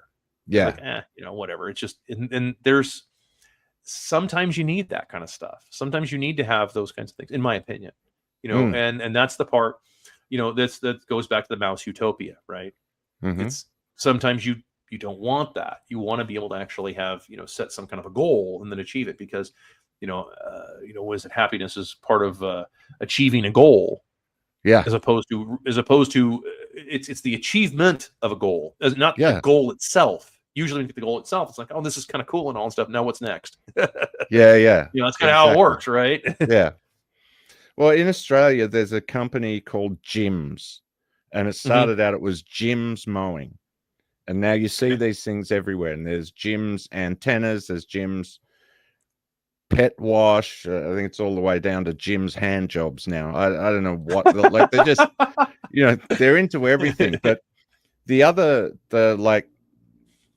third or fourth order consequence of this is you're getting a lot of people who see these things and they say, well, the advertising's all done for me. I've just got a nice income. They're doing these jobs. They have no idea really what they're doing. They don't care about the job. Yeah. They're just doing it because it's a nice bit of income. And the quality is just dropping every level. Yeah. Just falls through the roof. At almost every single step. And that which again, that goes back to that competency crisis issue. And that is you're right. That is a knock-on effect of that, is that you have this, when you had an individual owner who ran a business, let's say, you could think back to maybe your childhood or something like that. Maybe there's some pizzeria or something, like whatever. And the owner worked there, and you had this, it was unique unto that person's personality. So whatever it was business they were doing, it was unique to their personality themselves. And that was sort of the draw, was because of that. So there was a because people are unique. So you got that unique feel. and you may have been treated a certain way, and so that way you kind of associated that with it, and that's the part that's completely missing from all of this now. It is the homogenization, and when things get homogenized, it just turns into a job, not a labor of love. Because if you usually if you ask those owners of those types of businesses, how much money do you make doing this per hour? They would go, I have no idea. And they would say, like, I don't even want to know. Yeah. Because it's probably not very much. Mm-hmm. They do it because they genuinely like doing it. Yeah. It wasn't, they needed to make enough money to pay for their house and their car. Like, they needed all that. Okay, that's fine. But that wasn't what they were doing. That wasn't the sole goal. It wasn't just the lifestyle that went with it. It was it was everything. It was the whole thing. In fact, that was part of their lifestyle. And that's what made it unique. And you can't capture that. How do you capture something? Like, you can't really do that. Yeah. And that's the part that's missing. And I think people are seeing that. I think that people are definitely feeling it. And it's strange when people walk into a place like that where they're talking to the owner and everything. Like, people have this like weird thing where they're like, they're kind of shocked. I deliberately don't tell people my position in the company. I go out of my way to not tell people, just because I want to see how they respond to stuff. Because if I show up and I'm they find out my position in the company, stuff, they treat me differently. Yeah. And I don't want that. I want to see how you would actually treat who you think is just a peon showing up here and doing all this crazy shit for you. I want to see how you treat that. And because there's something to that. It tells me a little bit about you as a customer, just so I know for future references how to deal with that customer and everything. Eventually, someone sooner or later will ask me the question stuff point blank. Are you you're like, yes. And then once again, then the tone changes for the conversation. Yeah. And it's usually something like, oh, can you give me free this? And like, dude, stop. I'm going to stop you right there and leave before you piss me off. Yeah. So yeah. No, I'm a big believer in people doing something that they at least have some love for. And I've seen this in food a lot recently, where you go to one place. Big one on food. Yeah. The food's magnificent in some places. You go in and you say, the person doing this knows what they're doing and has a love for it. Is really, nailing it. And you go, I've been to other places recently where the food is just, they don't really have a concept of what food should be, other than it's something to put in your mouth and fill your stomach. It doesn't need to taste. It's calories. That's it. Yeah, that's it. 100%. Yeah. Here is your caloric intake for the day. Here's your number 2. Yeah. That's it. There's no. Yeah, it is a big one. Food is a big one, and it's probably the most noticeable. It really probably is. It's probably the most easily noticeable, where you can see that the product is shrinking, the quality is garbage now. I mean, a lot of places it's on the bubble. You're like, do I really want to eat this or not? Like, because you don't know. In the States here, where they found there was a study and stuff, they're figuring out that there's an unacceptable now.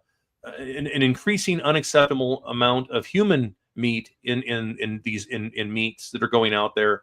And of course, everybody's first question is like, why is there an acceptable? What?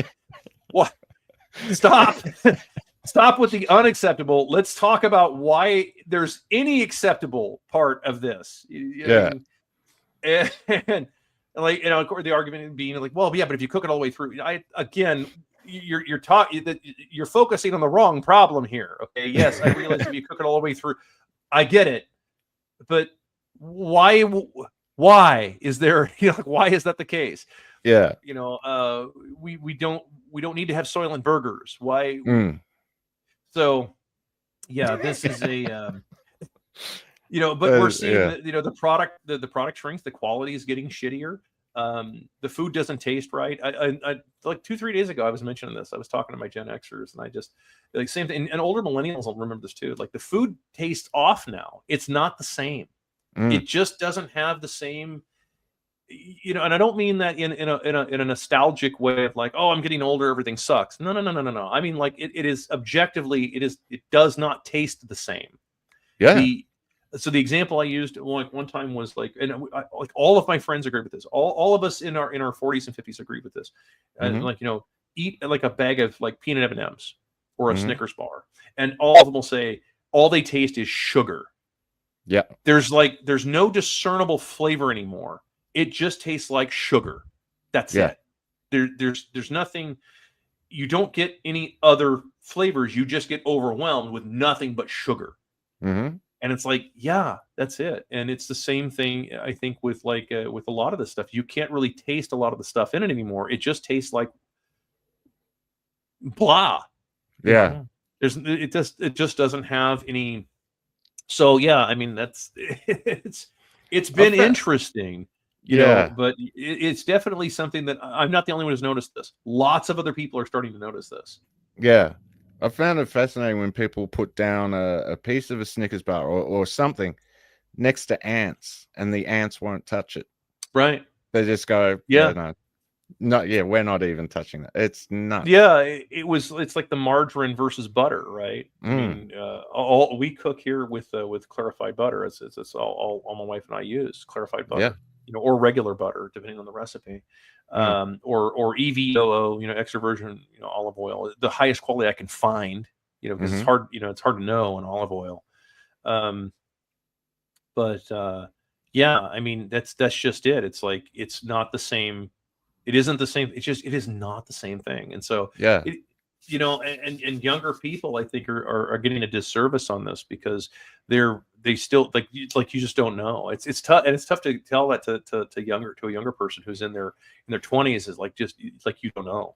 Yeah, like you have no way of knowing like what it was like in what's colloquially referred to as the before time, when you went into even a fast food restaurant and the food, maybe it may have been fast food, but it still actually had discernible flavor. Yeah. And it still was actually really good for the most part. It was still fast food, but it was good.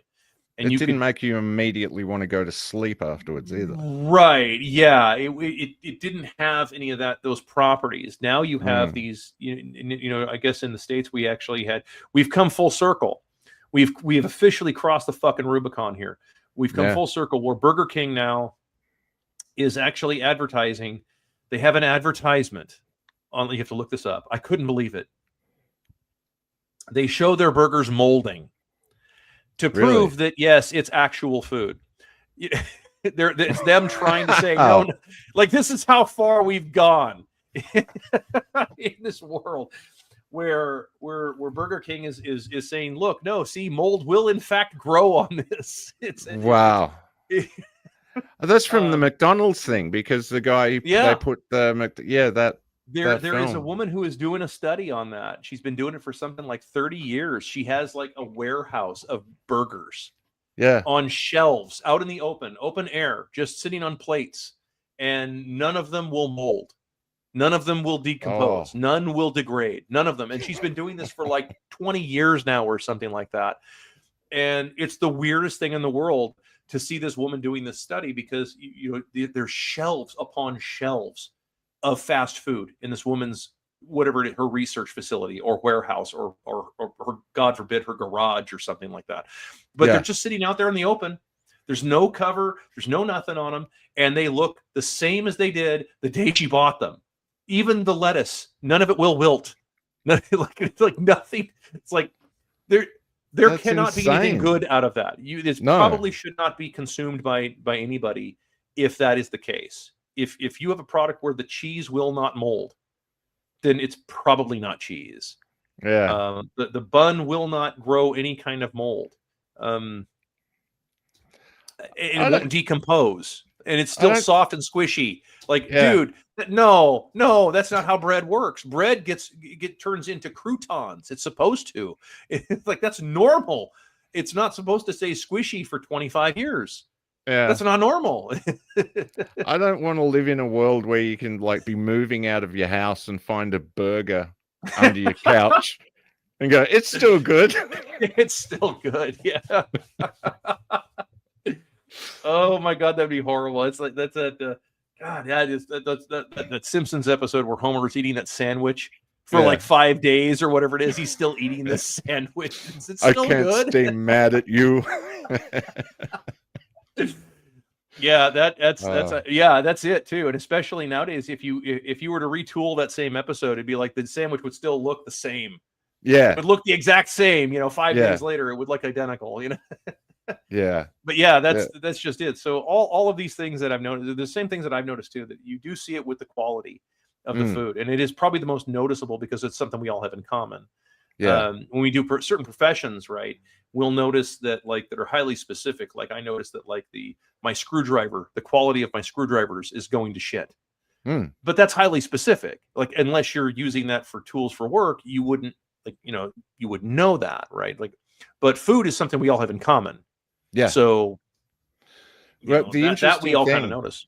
Yeah. Well, the interesting thing, I was going to say, I used to pull carrots straight out of my grandmother's garden and eat them, and they were they tasted beautiful. Now it's like a water stick. It just has nothing to it. But it's interesting. Now I can't remember who it was said it. One of the Greeks. He said, let food be your medicine. Otherwise, medicine will become your food. And so we're going to this place. That's interesting. Yeah. Well, I've known people who've lived with that kind of philosophy, and they just eat really well, and they just never get sick. But it's getting to a point where we can't do that. You may be right. Yeah, I mean, I try to think of the last time I was sick was about 7 or 8 years ago. It's been a long time. Even through COVID, I didn't even get so much as a sniffle. Yeah. Nor did my wife. I mean, neither one of us. And life didn't change for us. We still had to go to work and do everything. Like my life didn't change at all. All that happened was the traffic got lighter. That was it.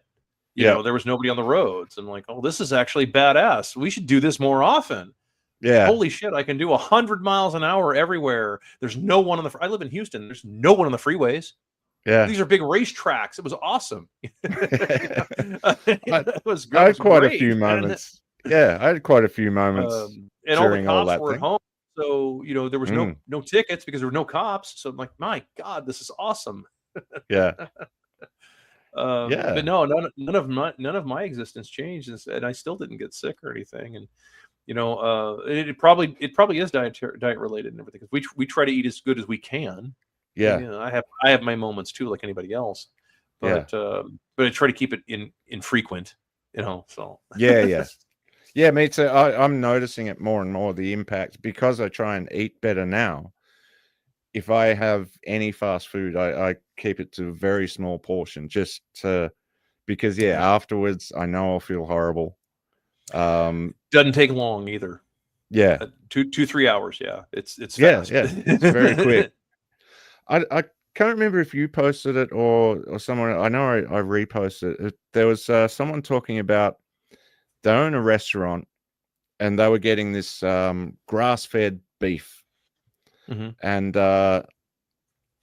they went past this large farm where everyone was getting their meat from, and they noticed there's no beeves on this farm. I posted that.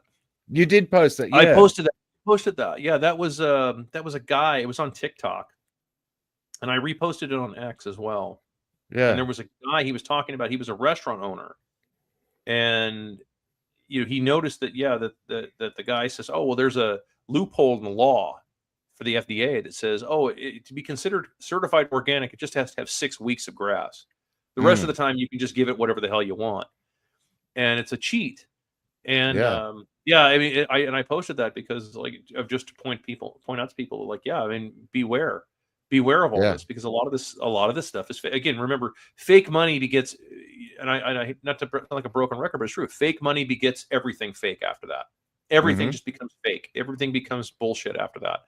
Yeah. And I mean, so Andy and I, we get our cows from a farm here in Texas that you can go and visit the farm anytime you want, and you can look at the cows. I mean, yeah, right. It's full disclosure. And Mhm. same with their pigs, same with their chickens, all of it. You can go out there, you can look at it, you can audit it anytime you want, apparently, Yeah. and just go out there and look at all the critters, because everything is all grass fed. And they Yeah. do offer a corn finish for people who do want the corn for the white marbling, because some people do want Okay. that. But it's not a requirement. It's something I don't care about. I prefer just grass finish and call it good. The meat, their meat is very good. Yeah. It's an awesome product. It's not like a Australian Wagyu beef. It's not crazy expensive, $75 cut of meat or anything, Yeah. but it's really good.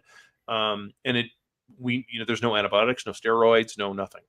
They're all of it's an all natural place and stuff. And there's still a few places out there that are like that. I would tell anybody, if you can find that, and if you have a freezer and you can kind of stock your beef, or any of your food and stuff where you can buy it, you can, not only do you save a bit of money, but you get a lot better control over the food you're getting. So yeah, that I think that's one of the most important things I think we have to deal with. Just to briefly bring it back to the something I've been thinking about a lot lately is the housing market. okay, It just annoys me how much the whole people investing in property. That as soon as you invest in a property, it drives someone else out of the market. And the more and more people are investing in you're creating more renters. And now it's created a situation where, as you said, you don't really own anything. It's just how much you'll pay. Yeah. So that's one of the things. I think the first thing, if I were in control, I think I would just abolish,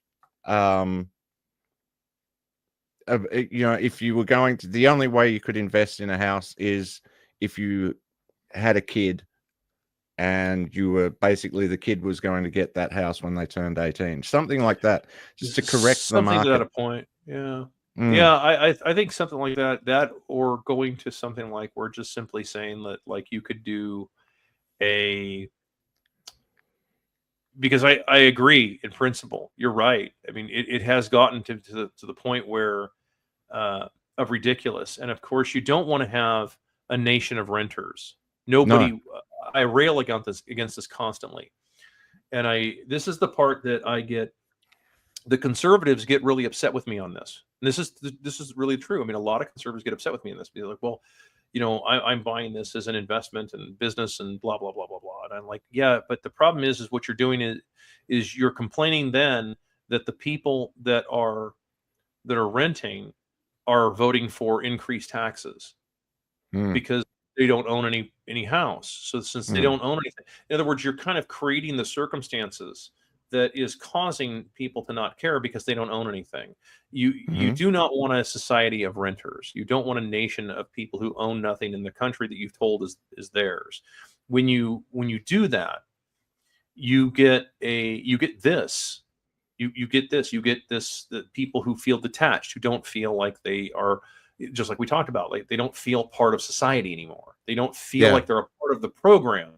They feel like kind of guests in their own country. Yeah. And you really don't want that. That's a terrible thing to have happen. And so when you have all of these business models that are saying, you buy a property and then you rent it out, and you just make unfortunately what happens is that they're not just renting it out, they're renting out based on the reason it works is because they're borrowing.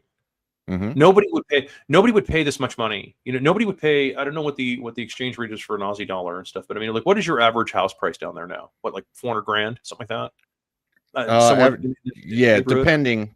Let's say $500,000. Depending, I guess, in and around Melbourne or Sydney or something like that, it's probably $300,000, $400,000, something like that, right? Probably something like that. It's around $1 million now. Jesus Christ! It's quite wow, overly inflated now. Yeah. Okay, so so even going into the bedroom communities out on the outside stuff, so it's call it $300,000 or $400,000.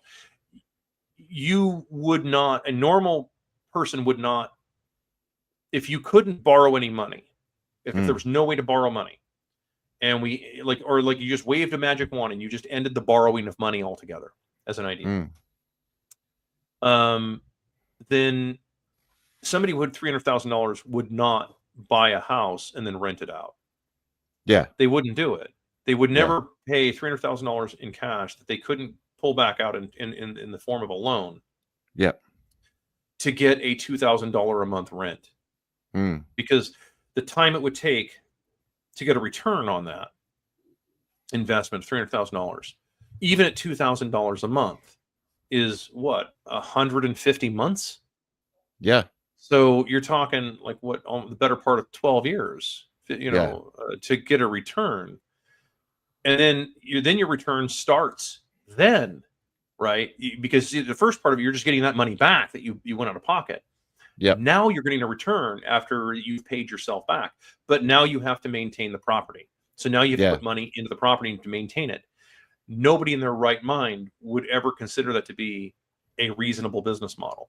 But if we add debt, if we add banker financing, where it's like, oh, just put down $20,000, let's say, and then you buy this house and then you make this money. And what happens is like, oh, look, see, you're going to make a spread that is, you're renting it out for $2,000 a month, but your payment and everything, payment, principal, tax, interest, etc., is all going to be something like $1,700. So look, you're netting $300 a month of positive cash flow. Now, this is what got pushed by guys like Bob Kiyosaki, and I have mixed opinions of Bob Kiyosaki. I won't go into it here, but I mean, I have mixed opinions on the stuff that he was teaching. But $300 a month of positive cash flow. The thing is that from a business standpoint, you took on $280,000 of debt to make $300 a month. You have that much risk exposure. You've exposed yourself to $280,000 worth of liability to get $300 a month. And then you still have to pay for your maintenance, your upkeep, etc. I mean, these numbers don't really make any sense. And all you're doing is you're agreeing to indemnify the bankers from losses because they're the ones who actually own the property. Yeah. You don't even own it. You own it on paper. You're a middleman. You're a front man. That's it. You're the one who gets to take all the heat. If you put a bunch of illegals in your house and they trash the place, right, you get to eat all that problem. The bank doesn't. They get to walk away from it. You don't. You get to deal with all this. No one in their right mind would keep doing this for that little return. It's different as a former landlord myself. It's different if you're paying $85,000 for a property and you're renting it out for, say, $1,000 a month. But you're making $500 a month on it, let's say. Now you're saying like, well, but that's not the big difference. Yes, but the difference is I only have a risk exposure of, say, maybe $80,000. My risk exposure is much lower, way lower risk exposure. One that I'm more comfortable with and is appropriate to the amount of money that I'm taking in so-called profit each month. It's appropriate. The nonsense these people are paying, like these ridiculous prices they're paying for all this, which you're right. It's this artificial pumping up of real estate. It's this idea that real estate always has to go up. It always has to go up. It's like that, but that's not true. That's not a mark. So whenever someone says it always has to go up, I point out like, okay, well then, so it's not a market then, it's a Ponzi scheme. Like, no, it's the real estate market. Okay, show me one market that always goes up, that is supposed to always, forever go up, no matter what, under any circumstance. I'd like to get in on that market. Yeah, that's exactly right. So would everybody else. And that's the problem, is that we have this delusion that like, oh no, it always goes up. The reason it's going up is because your currency is being made worthless. That has nothing to do with appreciation. Oh, there might be some areas that like, oh, well, there's a lot of demand in this one area. Okay, fine. Okay, fine. But that's in pockets. Overall, the reason that you're seeing so much real estate going up is not because demand is going up. Remember, we're in a decline. We're in a demographic decline. Yeah. So no, it's not that. It's because the dollar is becoming worthless. Your currencies, all these different currencies, are becoming worthless.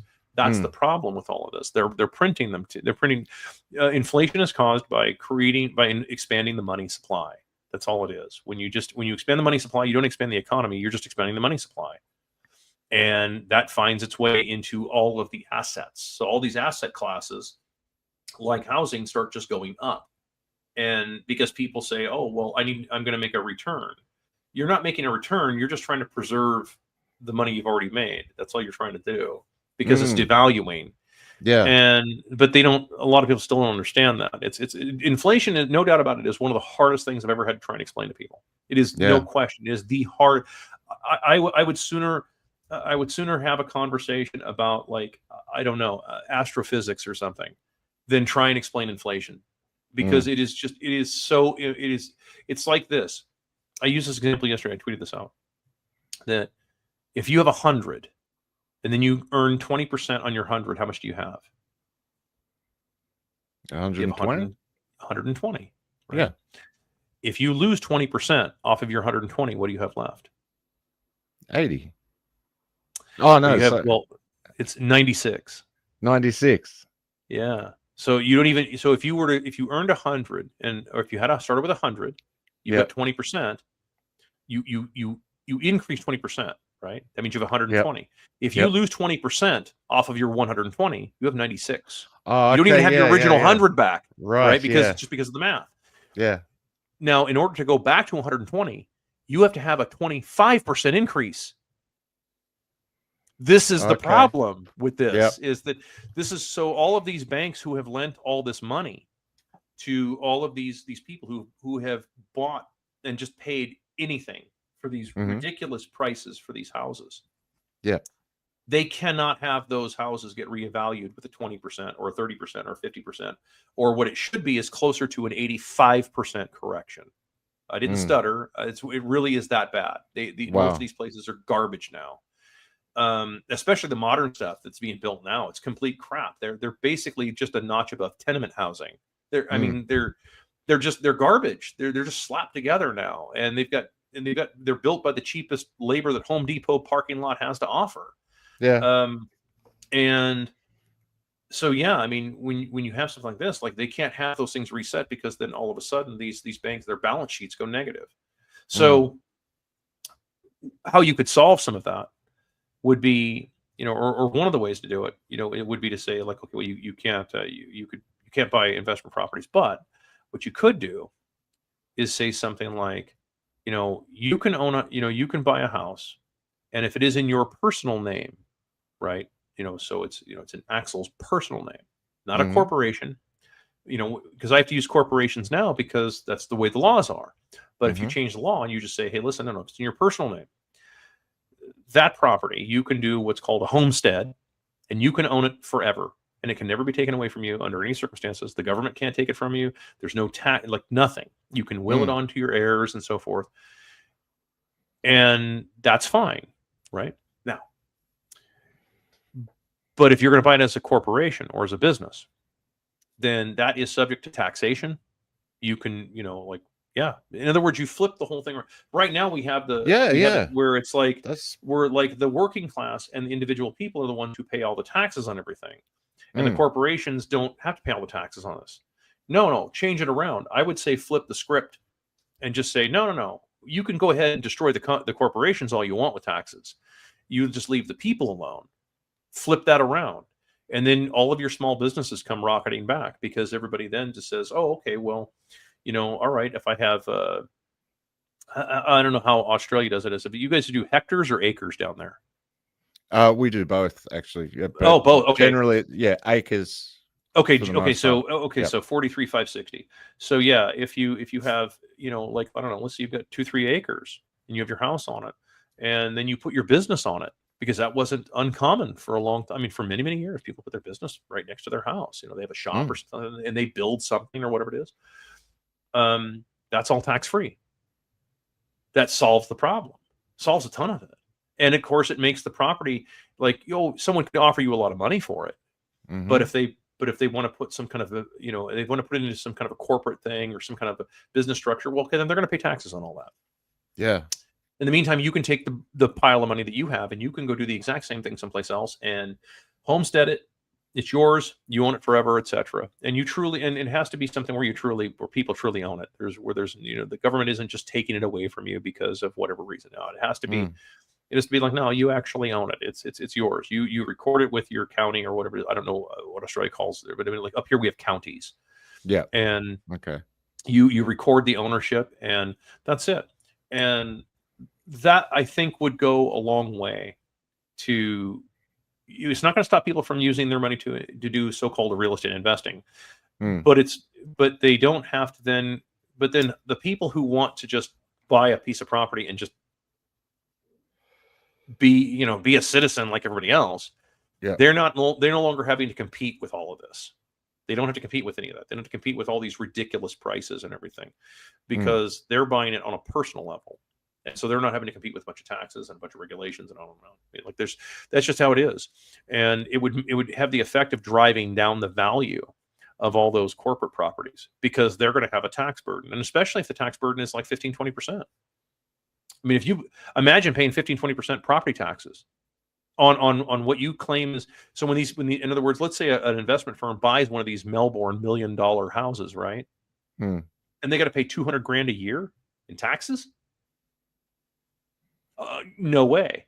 No way. No, you couldn't rent it out to anybody for that would cover. You couldn't even rent it out to cover the taxes. So no, you just wouldn't do it. You would just be an unprofitable. So the only reason that a company might do something like that is if they actually wanted to have the land and they were going to put like a business on there that's actually a genuine business, that has a genuine business model that's profitable. Very few and far between nowadays because of where we are right now. But that would be one of the solutions. I would think that it is a little bit more workable. And of course, 20%, I'm being ridiculous with that number, but I'm just saying, you could even make it 5%. And it would still be enough to say, nope, I'm out. $50K a year to like, nah, I'm not doing it, man.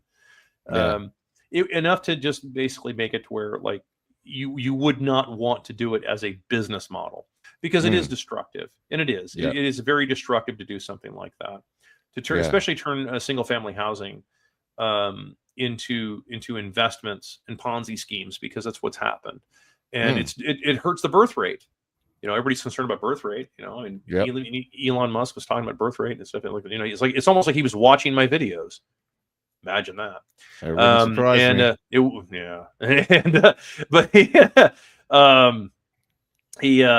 But it's like, I mean, like the birth rate issue going back, and I remember talking. If you want to do that, you have to have. When you scroll TikTok, you see all these girls, right? These like 23-year-old girls. They all want some guy who makes $500,000 a year, right? They don't know what the fuck they're talking about.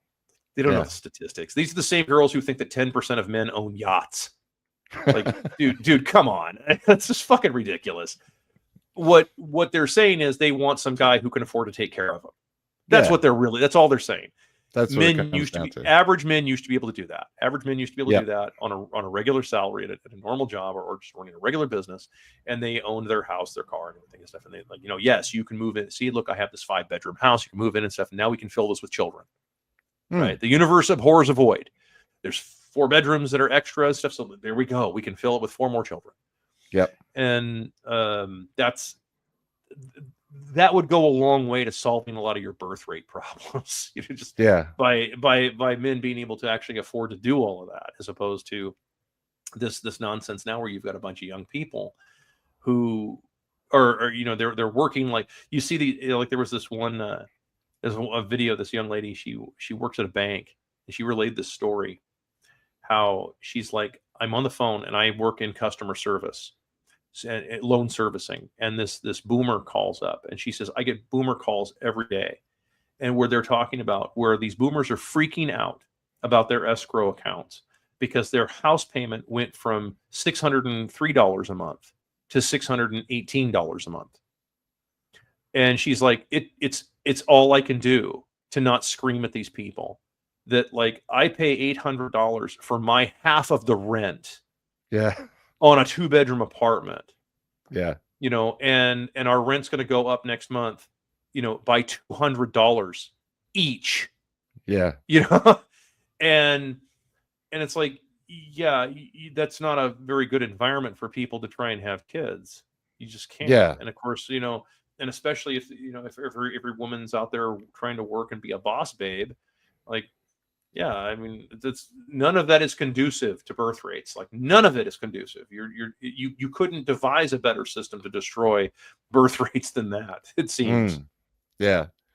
Well, I think the answer is definitely re-incentivizing small business, re-incentivizing having kids, even to the point where it used to be kind of just part of the norm, where when you got married and had kids, job offers kind of came with that because people wanted to help you out. Yeah, Promotions. It doesn't happen anymore. It doesn't happen anymore. We have this weird sort of Jack Welch 80s version of dare I say it, capitalism. I use that term advisedly, but it's where if business, if we don't make our goal of, it used to be like, oh, hey, we're going to set a goal to make $1 billion this next year, whatever. And oh, we didn't hit our goal. We only made 800 million. So quick, lay everybody off. Like what? Like that used to not be a thing. Right. And I really, this goes back to what I was saying. This is why I question these fake billionaires, because I don't think that that just the way that kind of plays out. I think that that's actually part of the challenge, is to demoralize people to that extent. Like that. Okay, you didn't hit your goal. Okay, that's fine, but you still made a profit. You made 20% less of the profit that you were hoping for, but that was a projection anyway. That was in a perfect world anyway. And so now you want to lay a bunch of people off. Like, well, the problem is that usually the people that get laid off, they don't want to come back. Right, they're going to go somewhere else. And so once again, this feeds into this competency crisis problem. You start losing your good people. And your good people, of course, if you're good, any of your people who are really good, if they see that behavior, they're going to leave anyway. They're going to start looking for the exit. And I mean, it really, all of it is very demotivating. For a lot of it really is. And I would say this to anybody under 55, I think kind of notices this now. So this is like Gen X on down. I think they all recognize this as like, this is super demotivating. None of this is any good, and none of it's sustainable either. So Oh, brilliant. I've just noticed we've been going for about 3.5 hours. So yeah, no. I know it's like 9:30 here. So I do have to start winding this down, actually. I guess we better wrap up. Hey. Yeah, absolutely. Well, thank you. If you want me to come back at some other point and everything, let me know. Just reach out. I'll try and make some time.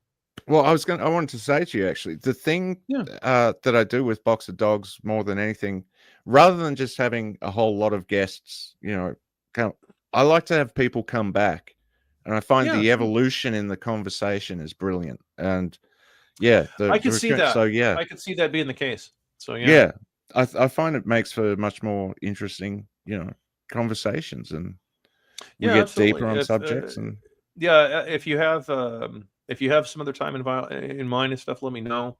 I'll try and work it in and everything in and among my schedule. So that'd be brilliant. I'll figure something out that I can do. And anytime you want to come back, also just hit me back. But absolutely. We'll keep this going. Beautiful. Thank you, Axel. Thank you so much for doing this. You're welcome. It's been a real joy.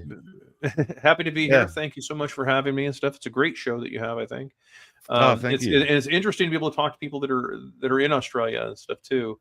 Like I said, I actually have quite a few Aussie followers too. I don't know how I got so many people in Australia that started following me, but there's like maybe 20 or 30, which to me it seems like a lot. It seems like there's that many people that have actually commented where they'll say there's like, I'm in Australia and the same thing's happening here. And it's like, that's not good either. None of this is any good. We do have a real follow-on thing happening here. Like we watch American politics very closely because we know that whatever's happening there is coming to us next. And Yeah, and it's a shame too because Australia used to be the plan B for a lot of Americans, right? You know, a lot of back when I was growing up as a kid and stuff, like, oh, if it gets sucks here and stuff, I'm just going to move to Australia. Like now it's like, nope, doesn't work. Like, yeah, if you're out of the frying pan into the fire, I mean, you just spend a lot of money on a move, and you know, you're just right back in the same boat and stuff. And they took away all the guns too in Australia too. Oh yeah, They desperately need to undo that. That was a huge mistake. It was a huge mistake of them doing that. I've been pushing for the end of all gun laws altogether in the U.S. I want to go back to the Wild West. I want to go back to the old days. Oh, absolutely. No more of this nonsense. I'm tired of it, and I'm tired of all the people say, "Well, but what about the felons?" Nope, don't care. Don't care. Yeah. There's 80 million laws on the books. There's tons of multiple felons everywhere. You know, no, don't care anymore. I'm done with that. I want to have like let's go back to freedom. Let's do that. So yeah. The absolute deterrent of knowing that if you're going to break into someone's house, there's a very good chance you're going to get shot in the face. It's quite a deterrent. A very good chance. Yeah, that's exactly right. Well, yeah, and I'm like I said, I'm in Texas, and you know, I mean, in Texas, you take your life into your own hands doing that shit. You really do. I mean, it isn't. Do they have a gun? It's how many guns do they have? Yeah. I mean, the average house here probably has like 9 in each freaking house. So, like, dude, you know, yeah, you're crazy. There's guys in Texas that have toilet tank guns. They have guns inside the toilet tanks. You know, they have backup guns. They have backups for backup guns. Yeah. So, yeah, you're crazy if you're doing that shit here, man. Yeah. It's a hell of a deterrent. Brilliant. Thank you so much, and I will talk to you again, no doubt. This has been an absolute joy. Really appreciate it. Anytime, Scotty. Thank you so very much. Cheers, buddy.